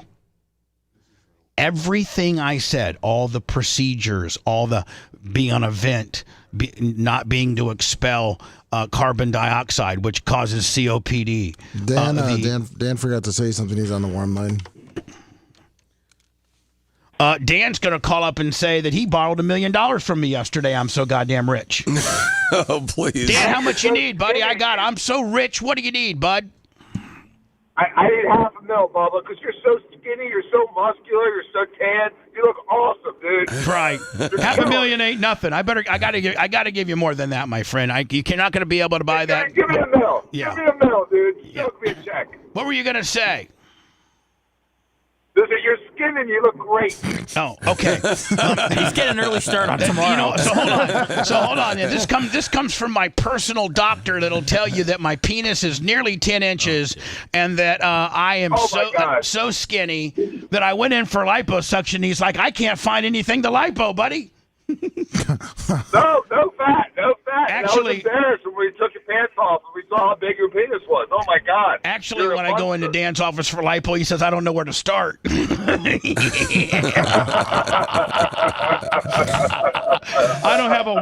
don't have a wand big enough. I don't have a shop vac, Bubba. I'm just gonna have to sew you back up, buddy. I don't have a shop vac. My little wand here with my 2-liter just can't quite suck out. I mean, you got 2 liters of fat in your arm alone, buddy. You're good, Bubba. You're going to manifest. You're going to be rich. You're going to have a big house. You're going to be filthy rich. And your penis is going to quadruple in size. Wait till you hear this piece. I'm going to play it next. So I'm going to also now that I have these spiritual powers, I'm going to touch your life in a more positive way, make things go a little better for you. I'm already working with Steve we're going to actually knock his house down and build one bigger beside the guy. Let's go. Because everything because my radio show and the information that I truthfully get on a man's health condition can truly determine whether he dies or not. I have more power than anybody ever knew. Yeah, all 6'4" of you. Yeah. Titus O'Neil looked at me at lunch and said, I don't want none of that, bitch. I'll tell you that right now. Titus O'Neil, he was scared of me, buddy. I told Jeff Giragante, don't comp my bill, bitch. How much for the whole place? I want to buy the whole bouillon. I want to buy it all. I don't need no comp job. Tell me how much you take for the joint. I'll write you a check right now, bitch. I'm about to get mine. All right, I'll see you later, Danny. New show, Bubba Tank. See you later, buddy. Bye. Would you confront Flair? Yeah, I would. In person? Would you? Yeah, but I wouldn't want to do it in a bad way. You don't want to jump out like cheaters? I would just say, hey, Rick, you know what? I would jump out like cheaters. Well, let me just play. So listen, Seth, you know, when Matt Heller called me, I didn't know if this was true or not. But obviously it is because there's sources outside of Matt Heller. The Wrestling News Now is reporting this, that Ric Flair has been overheard telling several different people that I killed Hulk Hogan. Listen. Revealed who is responsible for Hulk Hogan's death. Ric Flair was at a bar in Tampa where he was overheard on the phone saying that Bubba the Love Sponge is responsible for Hulk Hogan passing away. This is because when Bubba broke the story about a month ago that Hulk Hogan was sick and nearing the end of his life, that it broke Hulk Hogan's heart. He felt betrayed by his former... Newsflash, Rick, because I'd be dead by now, and so are you, as you've been married, I think 5 or 6 times. Ooh. You can't die from a broken heart. I'm sorry. Even Dan as a doctor will tell you that. You can't die from a broken heart. And here's the deal. The information that I reported on Hulk Hogan was given to me by friends and family of him, and it was truthful. So Lummy would have been said if I would have reported, hey, Hulk Hogan is doing good, even though I'm hearing that he's not. He's doing good. He's going to be okay. He's going to overcome all this. Him and I will be back in the gym. Rick, the first thing I would have repaired would have been Hulk and I's relationship if I had this kind of power. And Bubba and Hulk Hogan and his family struggled to fight against this story that Bubba had told on his radio show about Hulk being sick. Of course, ridiculous. The family denied this, but sadly, it did turn out to be true that Hulk Hogan was very ill and nearing the end of his life, but Ric Flair blames Hulk Hogan's former friend, Bubba the Love Sponge, for finally causing Hulk Hogan to pass away. Ric Flair. And here's the deal. That aligns with a phone call that I got. Yes. I thought Matt Heller was insane. He's calling me. He's like, hey, Bubba. Matt. I go, hey, Matt, what's going on? He goes, Flair. I'm with Flair at the yard stop. What the hell it's called? The yard. Yard and nail. Yard nail. And there's 3 people between us, but he's at the very end of the line. And he's doing interviews. He just got off the phone with TMZ. He was crying.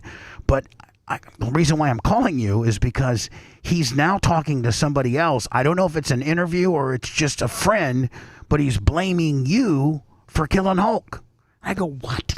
He goes, yeah, I just want to let you know. I got to go. And I thought for sure that there was no way. And I mean, I'm really looking like the asshole now, don't I? I mean, really, I was the only person that reported it, truthfully. And now, Lummy, I got arguably somebody who I wish I was on good terms with, Ric Flair, who I never had a problem with, who has manifested in his alcoholic brain that, because I talked about this and gave people a truthful daily update on Hogan's condition, it caused him not to have will to live and accelerated the death process. Oh, man. Yeah. If you liked that segment, then you'll definitely like the new redesigned BubbaArmyHQ.com. We'll be back to the Bubba the Love Sponge show after this.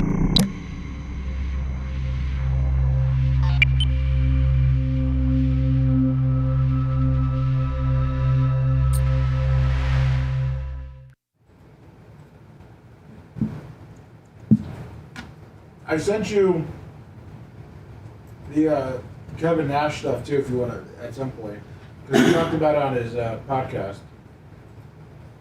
Would Matt Heller give us Flair, or he'd be too afraid of what would happen? I'm gonna ask for it.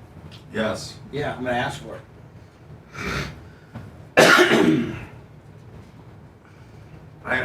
It's hard for me to even believe he'd say something that stupid.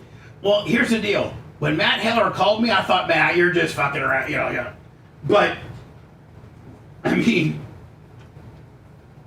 he obviously said it to somebody that is reporting it. It's just nuts. Hogan broke our heart. Did you send me, Why is that Xerxes? Okay, here we go. Yeah, if you skip into it, they say your name, obviously. Oh, they do? Yeah. I think it's 4...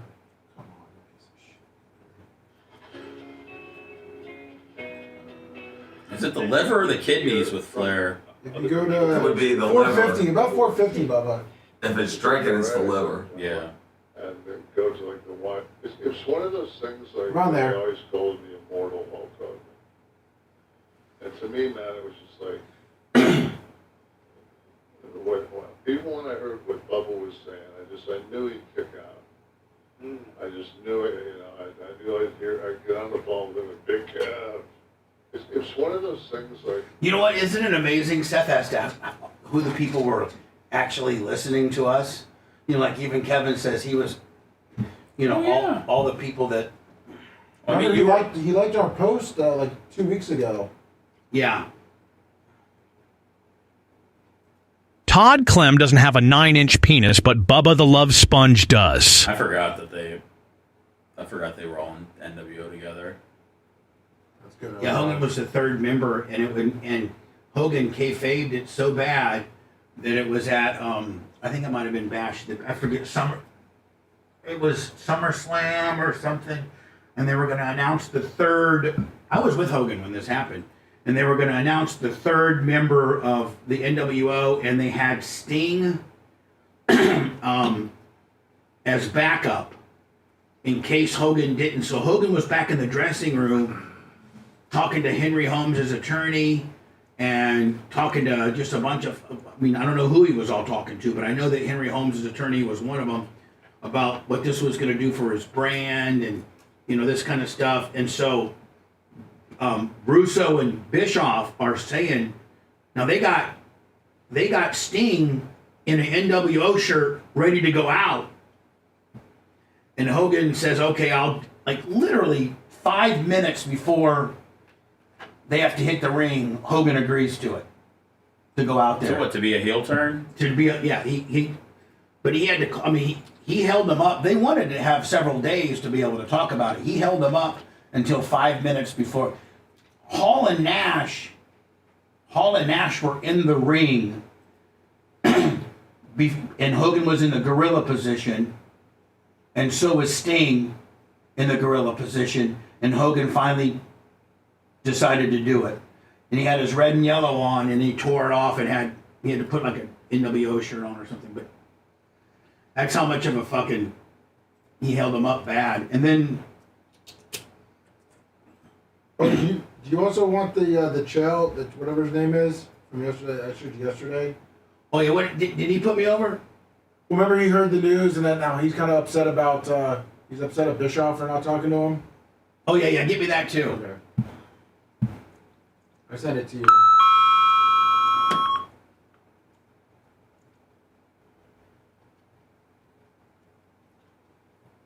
It's around like the 647. It's been a long time coming, but I'm proud to announce that my hands are finally ready. I'm in Las Vegas. Now let me actually take you back to the night before yesterday. Oh, Chael Sonnen? Yeah. I'm headed to Las Vegas to work with Real American Freestyle. And this is Hulk Hogan's organization. You said Riley? Chad and Hogan and involvement, Eric Bischoff. You probably heard about this. You've seen them doing the media. Is it after this? Yeah. Anyway, I'm going out for that.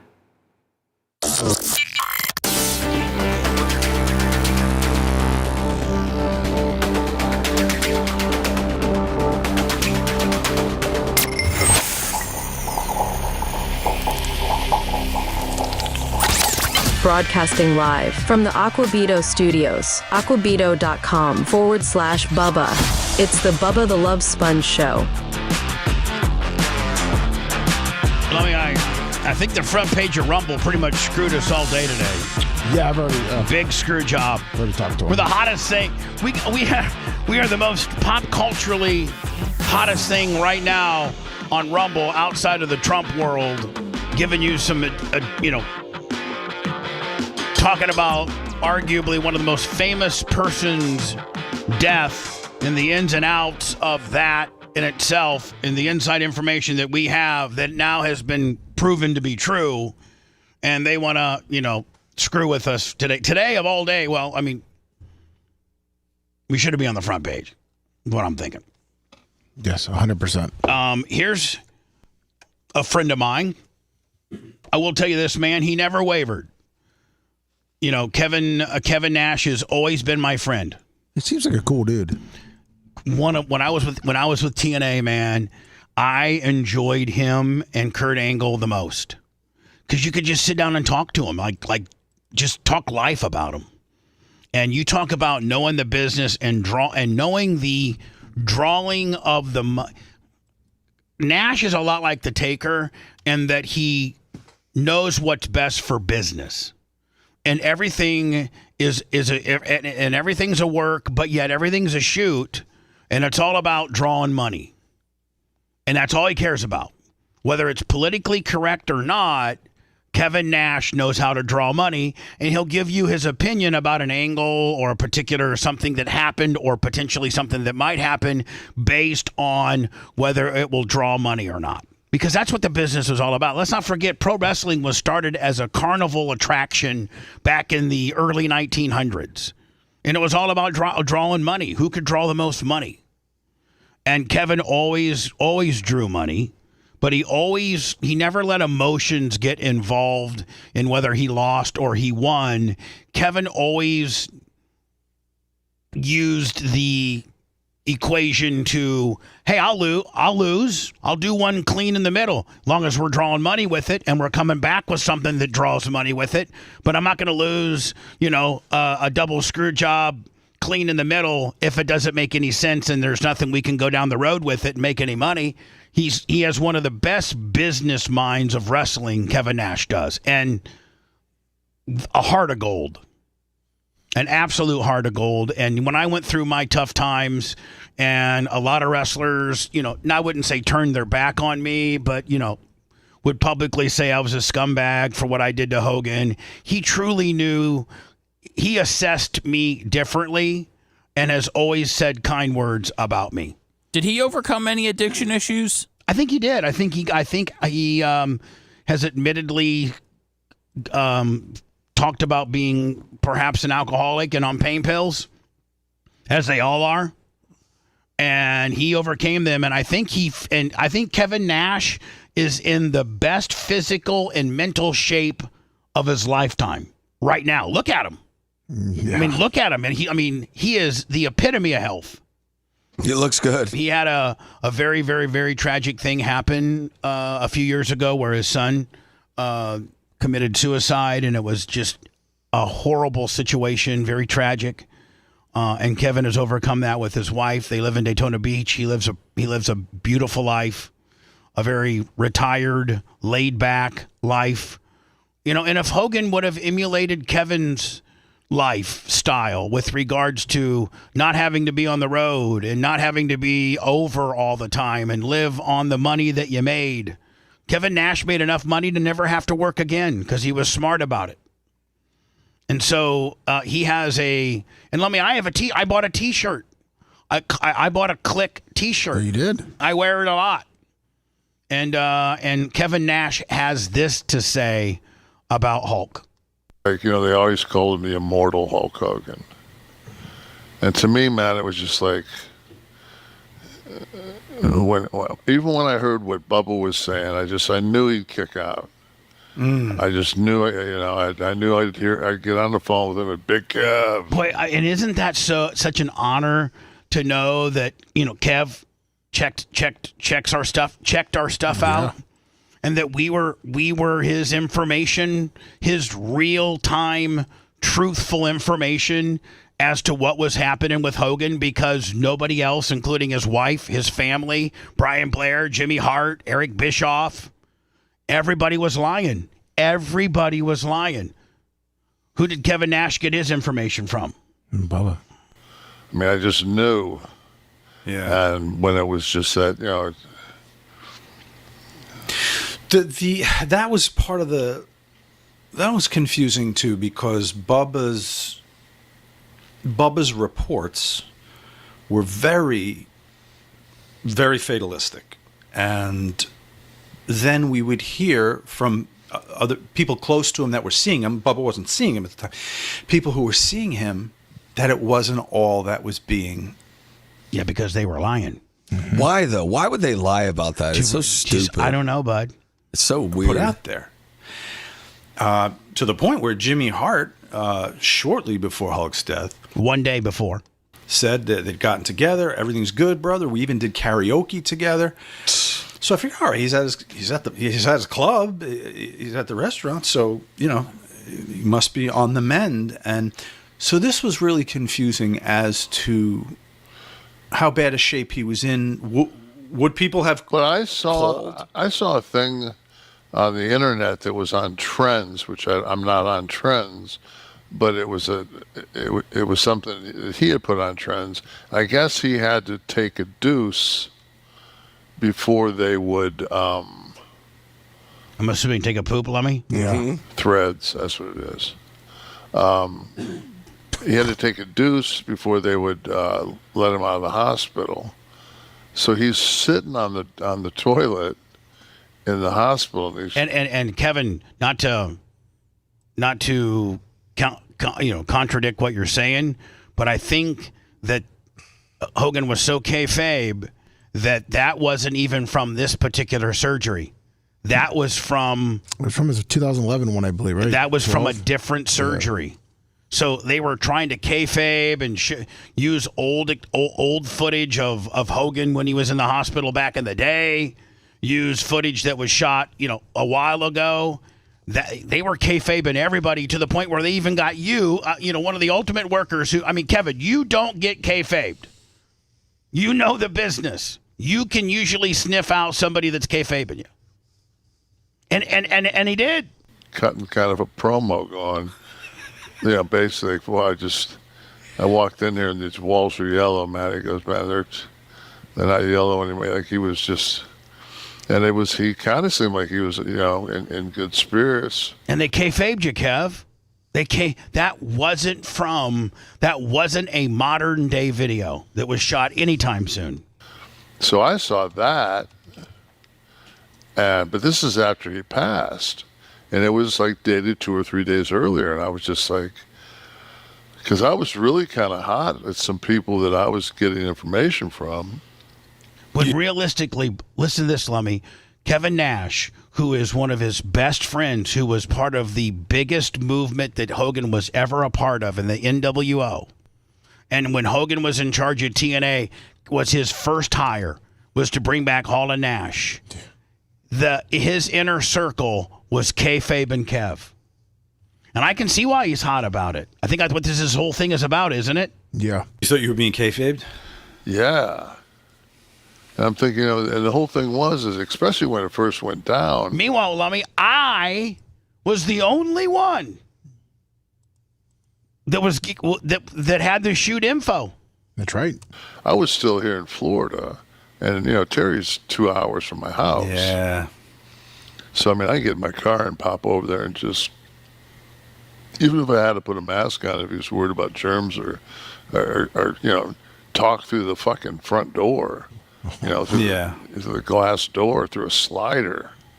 I didn't have that chance with Scott, and I didn't have that chance. So my son didn't pass. My son, was alive for 20 hours after he had his cardiac arrest, but he wasn't conscious. So, it would have been nice to.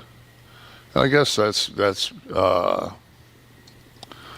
the selfish on my behalf, No, it's the fact that his inner circle didn't respect you enough and give you the proper respect and or how close you were to Terry and what you meant to him and how you were such an elite person in his life that they even kayfabed you.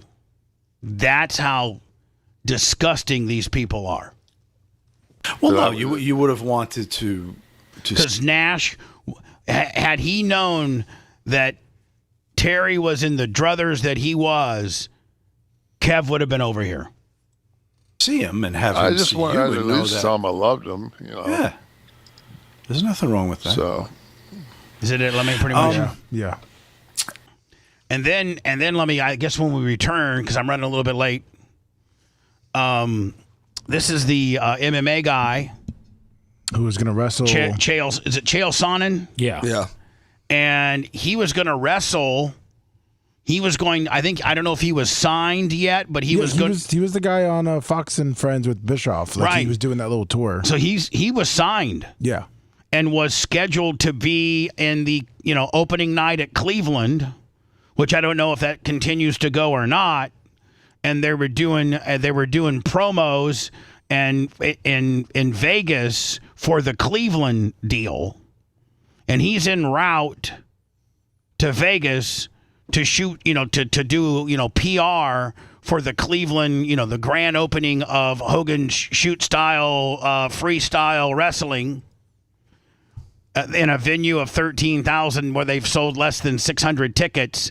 And Chael is on his way to Vegas to do the whole PR gamut, and they were kayfabing him too. Yeah. And he talks about it. We'll do that next. If you want a deep dive into the Bubba the Love Sponge show from the past, go to BubbaArmyHQ.com. We'll be back after these words.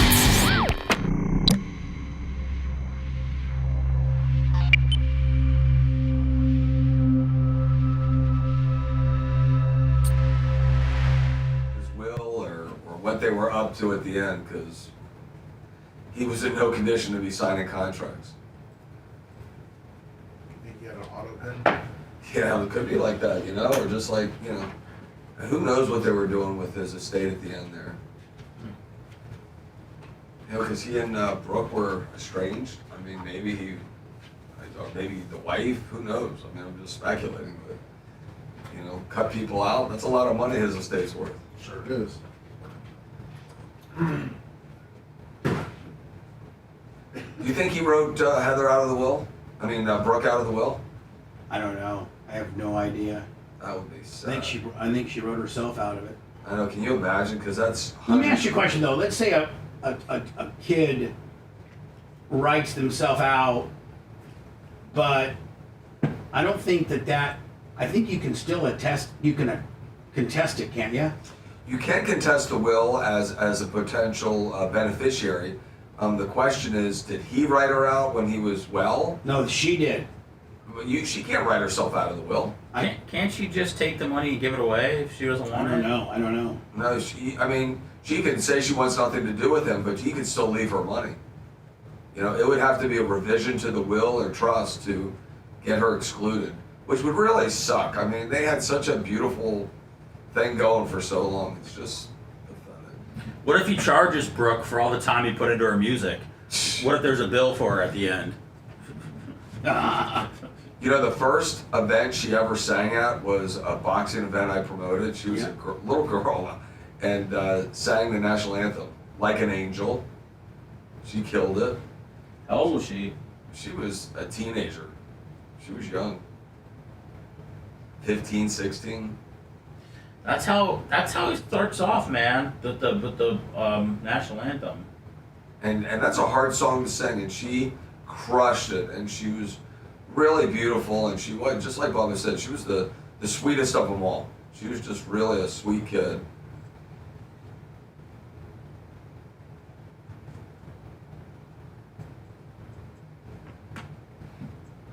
But I mean, that's you know, the reason she sang at the fight was because Bubba said, let her sing the anthem. I mean, Bubba was a big part of her launch. Oh yeah.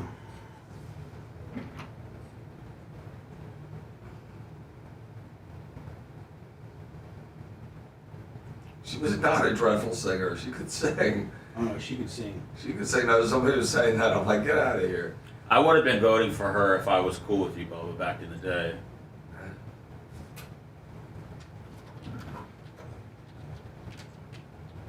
I just like I'm serious. She was just a nice person. One day you called about your Nautilus equipment because it was white instead of black.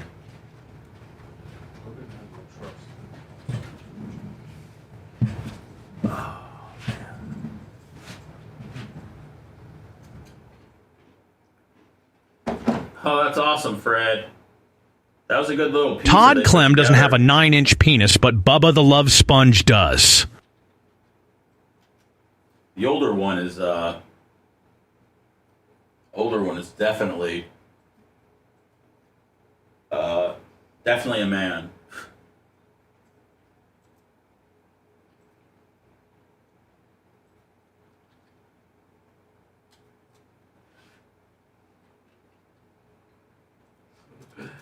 Their dog are so good. What's up, David Slade? Little dog. Old dog Tommy. Chris is.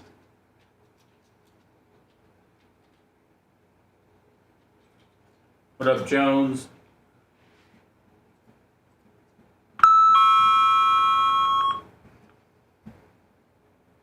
I don't know, Gons. I don't have any conspiracy theories behind this at all. I just think it was something people weren't really prepared for. Well, Bubba was trying to make him aware of it a month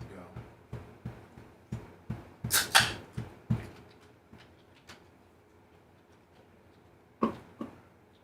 We'll make sure both go when we go in.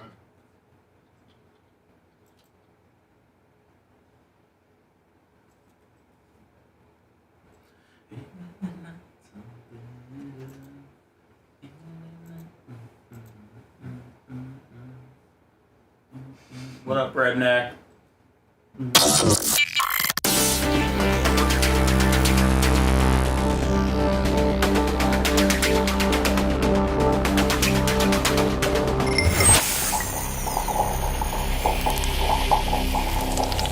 Broadcasting live from the Aquabito Studios. Aquabito.com/Bubba. It's the Bubba the Love Sponge Show.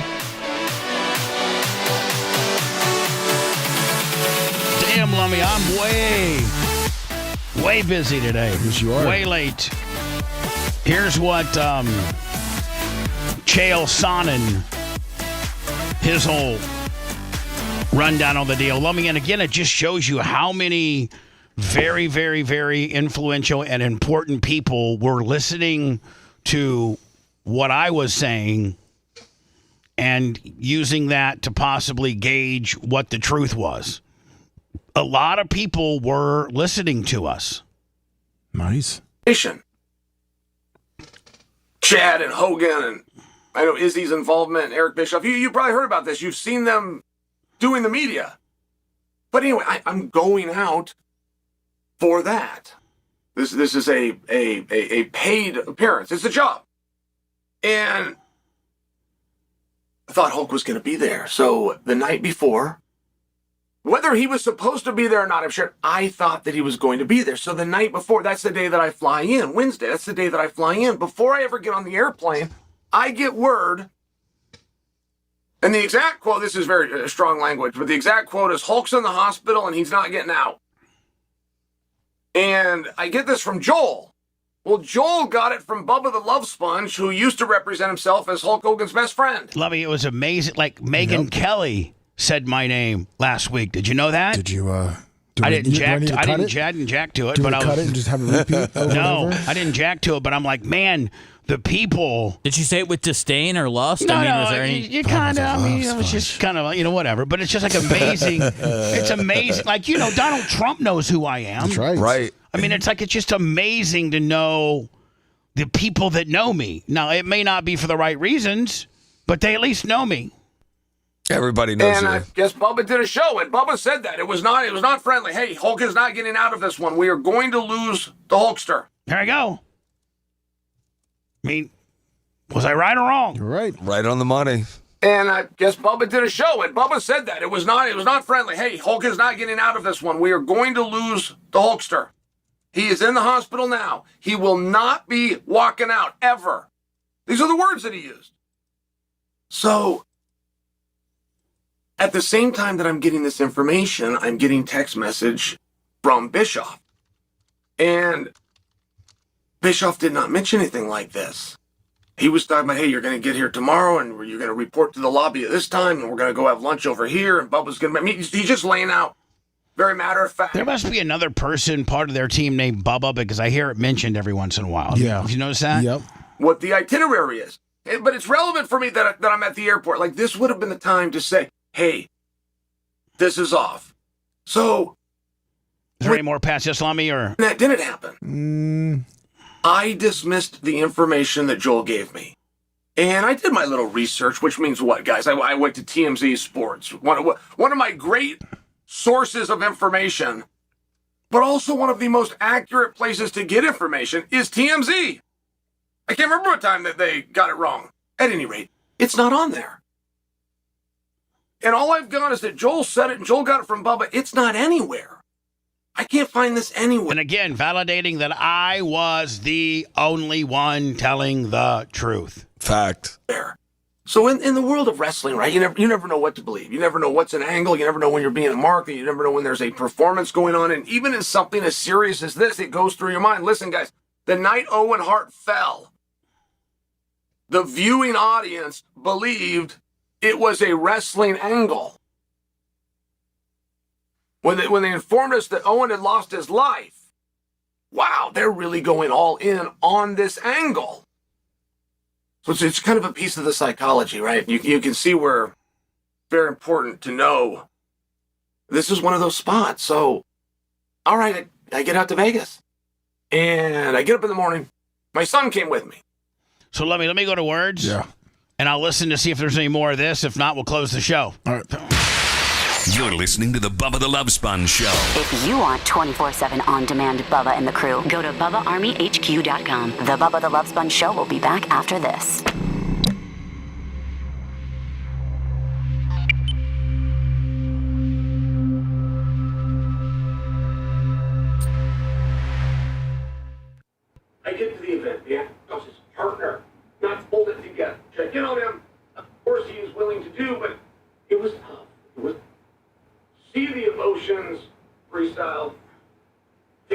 think there's any more of it. Is there? Huh?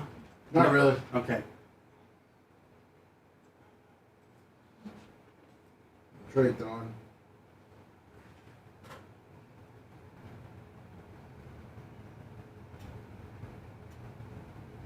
Sure is. It is.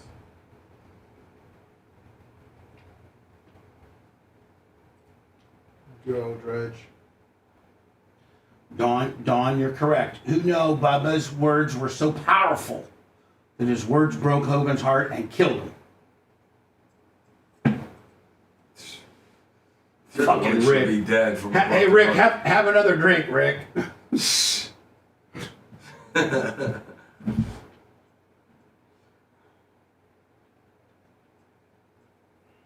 Yeah, my reaction to his death was just really anger. He, knowing his true colors and the way he behaved through everything, just pissed.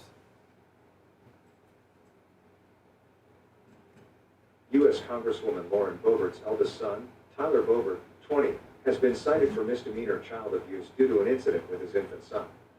The charge, filed on July 11th by Windsor Police, involves criminal negligence without injury or death, according to official documents. The incident reportedly occurred when Boebert's young grandson left the family home unsupervised. Representative Boebert described the episode as a miscommunication. No, sir, Alan, it is gone. Clint Grubbs, $20. Clint Grubbs texted me this morning on the way to work. Are you fucking kidding me? Come on, Clint.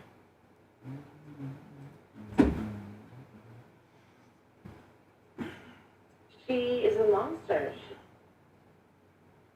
She is a... Did you see, Steve, where Jesse Maxwell answered all 100 questions? Yeah. So... Uh-oh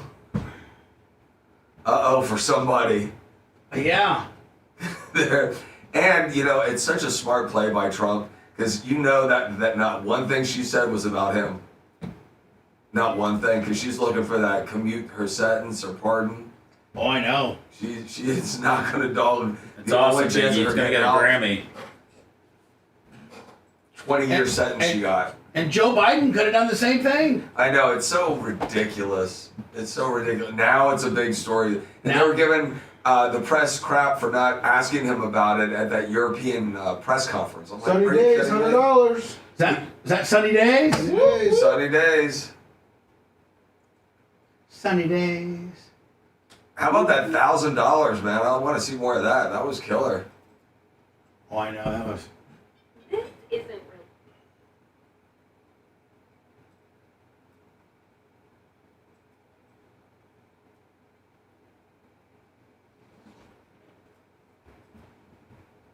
What's up, Sunny Days?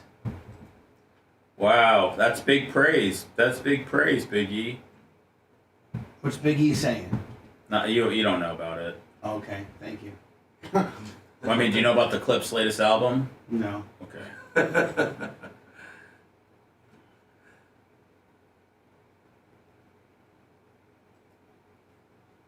I missed Mario Gonzalez today, Lummy. Oh no. I'll say hi to him next.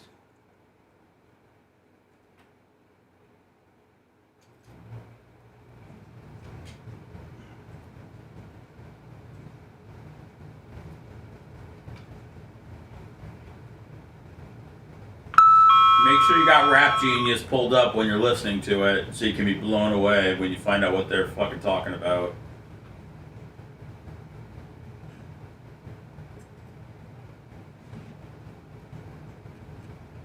I just finally pulled off the Malice verse clean from fucking Ace Trumpets the other day. I probably listened to it 250 times. Took me a while. It's hard to perfect that shit.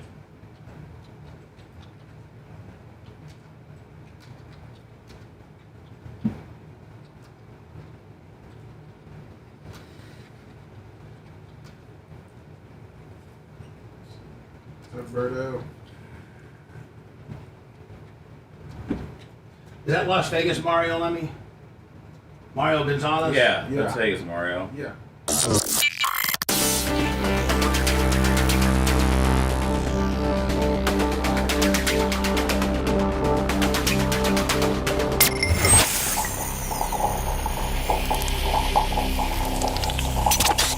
Broadcasting live from the Aquabito Studios. Aquabito.com/Bubba. It's the Bubba the Love Sponge Show. In and out, my friend. I really messed up and had to short space you in the last hour and throw like 3 or 4 on you. So sorry. I'm going to reach out to Flair or get word, or we somehow, I just need to probably call Matt Heller and say, hey, does Flair want to come on, talk about it? I mean, I'll let him call me a piece of shiz. I'll let him chest slap me. So you let him come down to the studio, come in? Yeah. We'll have some drink shorty for him? Yeah, just tell us what your, we got a bar right here. He feels most comfortable at a bar. He's last time I saw him drinking, he was drinking tequila on the rocks. Is that what he drinks? Yeah. Tequila on the rocks? He changed it. Okay, yeah. All right, well. We got tequila here. Or I could do a Zoom. He might want to do a Zoom. So he doesn't have to leave the bar. might get confrontational. You know what I'm saying? Yeah. Mario Gonzalez, or better known as Las Vegas Mario, thank you for the PayPal. Love you, buddy. And I think we just got a Cash App gimmick. Did we get a Cash App gimmick just now, Lemmy? No. We had a Clint Rubs earlier, $20. Clint Rubs. Yes. $20. Thank you, Clint. Appreciate ya, Steve. Thank you, my friend. Always a privilege. Let me, you, Seth, come back with an after show. Let's say 20. Sounds good.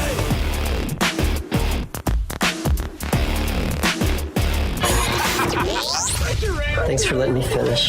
You've been listening to the Bubba the Love Sponge Show, starring me, Bubba the Love Sponge, co-host and show historian Lummit. It's Seth, co-host and president of podcasting. It's Brian Matroni, king of counter programming. Like you're wiring up. It's Mini Macho. The BRN agent, Thomas Buttoned Up B. Co-host, Dr. Dan Diaco, Esquire of Council. Co-host, J. Diaco, Esquire, the Spitting Cobra of Council. Now, time for the legal disclaimer. Exactly. The Bubba the Love Sponge Show is intended solely for the enjoyment of our listening audience. Any rebroadcast, retransmission, or other use of this show without express written consent of the Bubba Radio Network is prohibited. We must dissuade him of this delusion. Until next time, always remember. I'll repay